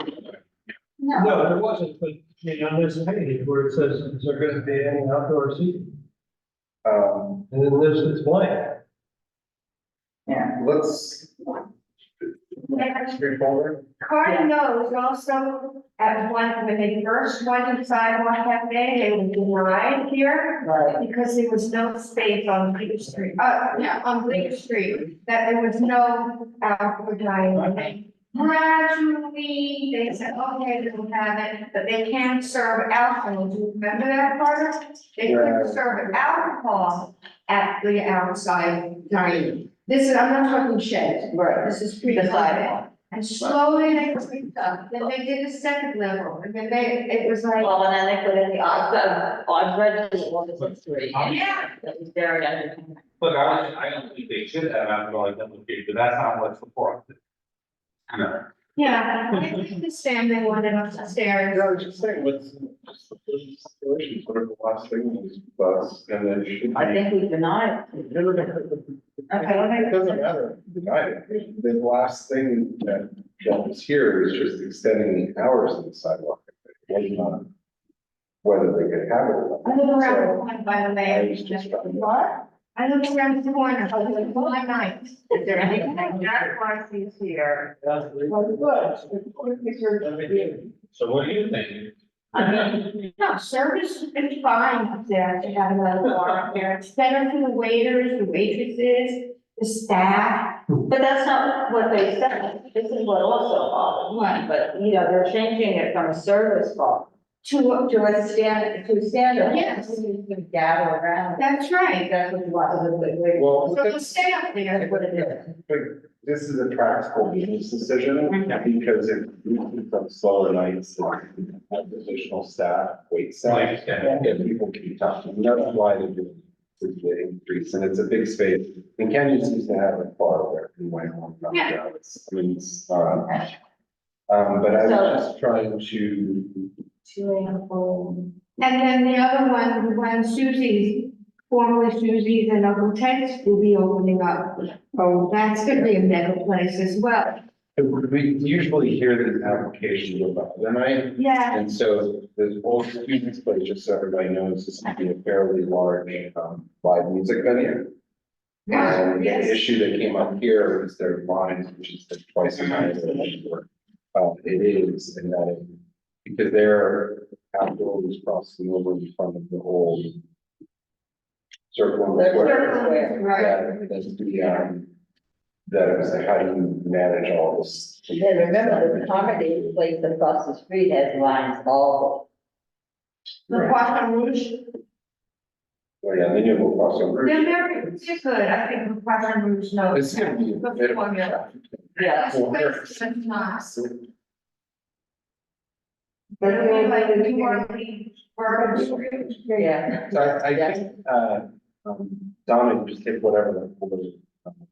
They're very old, I'm saying. Yeah, I mean, wherever, I can't look at this stuff right now, but we take that old set and just include everything in it and have them re-sign plus the extended hours on the Sidewalk Cafe that the corporate already gave them, but it's only for 8 seats. Right. 2 tables, and that's just the final point, that's all that's approved there, and that they would need to just come back to us. and go. What, are we denying us with this? I'm sure. Everything is different. Okay, and then the AO group.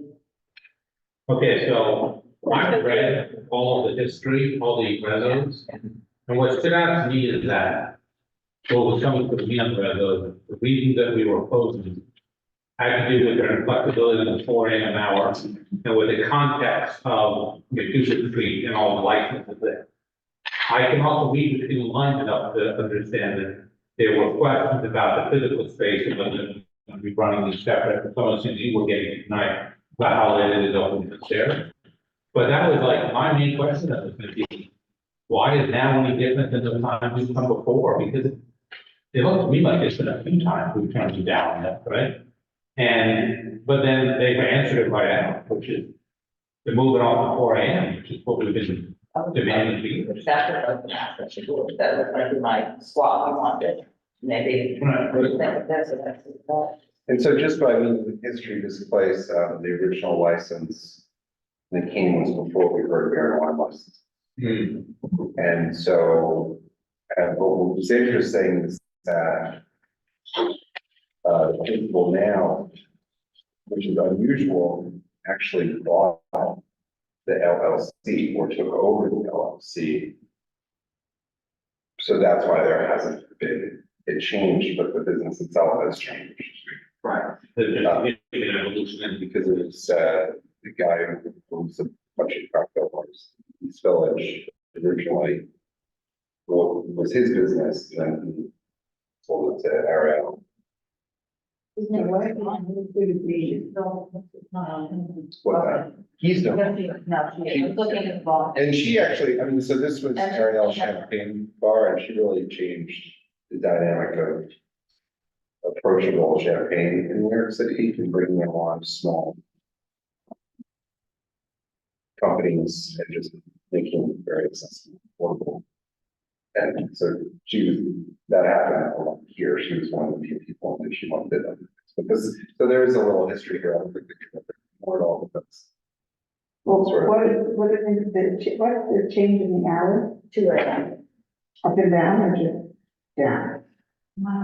No, 2 a.m. Yeah, it's 2 a.m., it's because it's run as kind of one, it's 2 a.m., but I'm gonna put something in those stipulations that say that when the omakase closes downstairs, because they say the last seating is 10:30, that's what they have at the website, or 11. So the last seating for omakase, it's, once those patrons are gone, it's not a cocktail bar. In other words, the people from upstairs don't go downstairs. Right, they shut down. They're shut down. He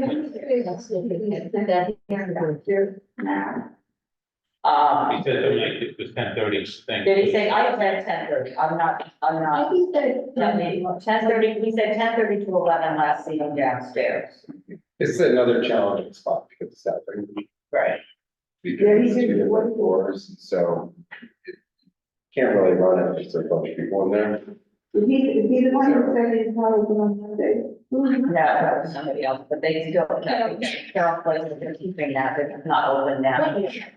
Yeah, no, he didn't ask for it. He wanted 7 days, but he said we can't do it. First, I think, I like that it's traditional, being closed on Mondays, old school. Okay, so we cannot, Operation is, what again? 2 a.m. It's 2 a.m. across the board, across the. And that does match both the. Are we denying less on this? Sure. Okay, and then the other one, was just the Washington Square Hotel and the studio. So Judy Claus taking over, what do we? Yeah. Do we approve or deny? Deny I'll take the time. All right. Okay. Thank you so much for having me. We had a couple of draws. I didn't say anything. No. Because with Yeah. I'm a foreigner, I'm from SLA. You are, this is. My day. Well, about that, going to Super Bowl. Yeah, I'm gonna watch it on the TV. Really? So I know several places that we authorize to be small cafes. that are able to do that. Well, my TV. I know. Well, those are the 49ers fans. Hey, we'll see who wins. Listen, I'm for the, I don't follow or care about football, but I'm for the Chiefs now. I'm for the Chiefs now because I'm all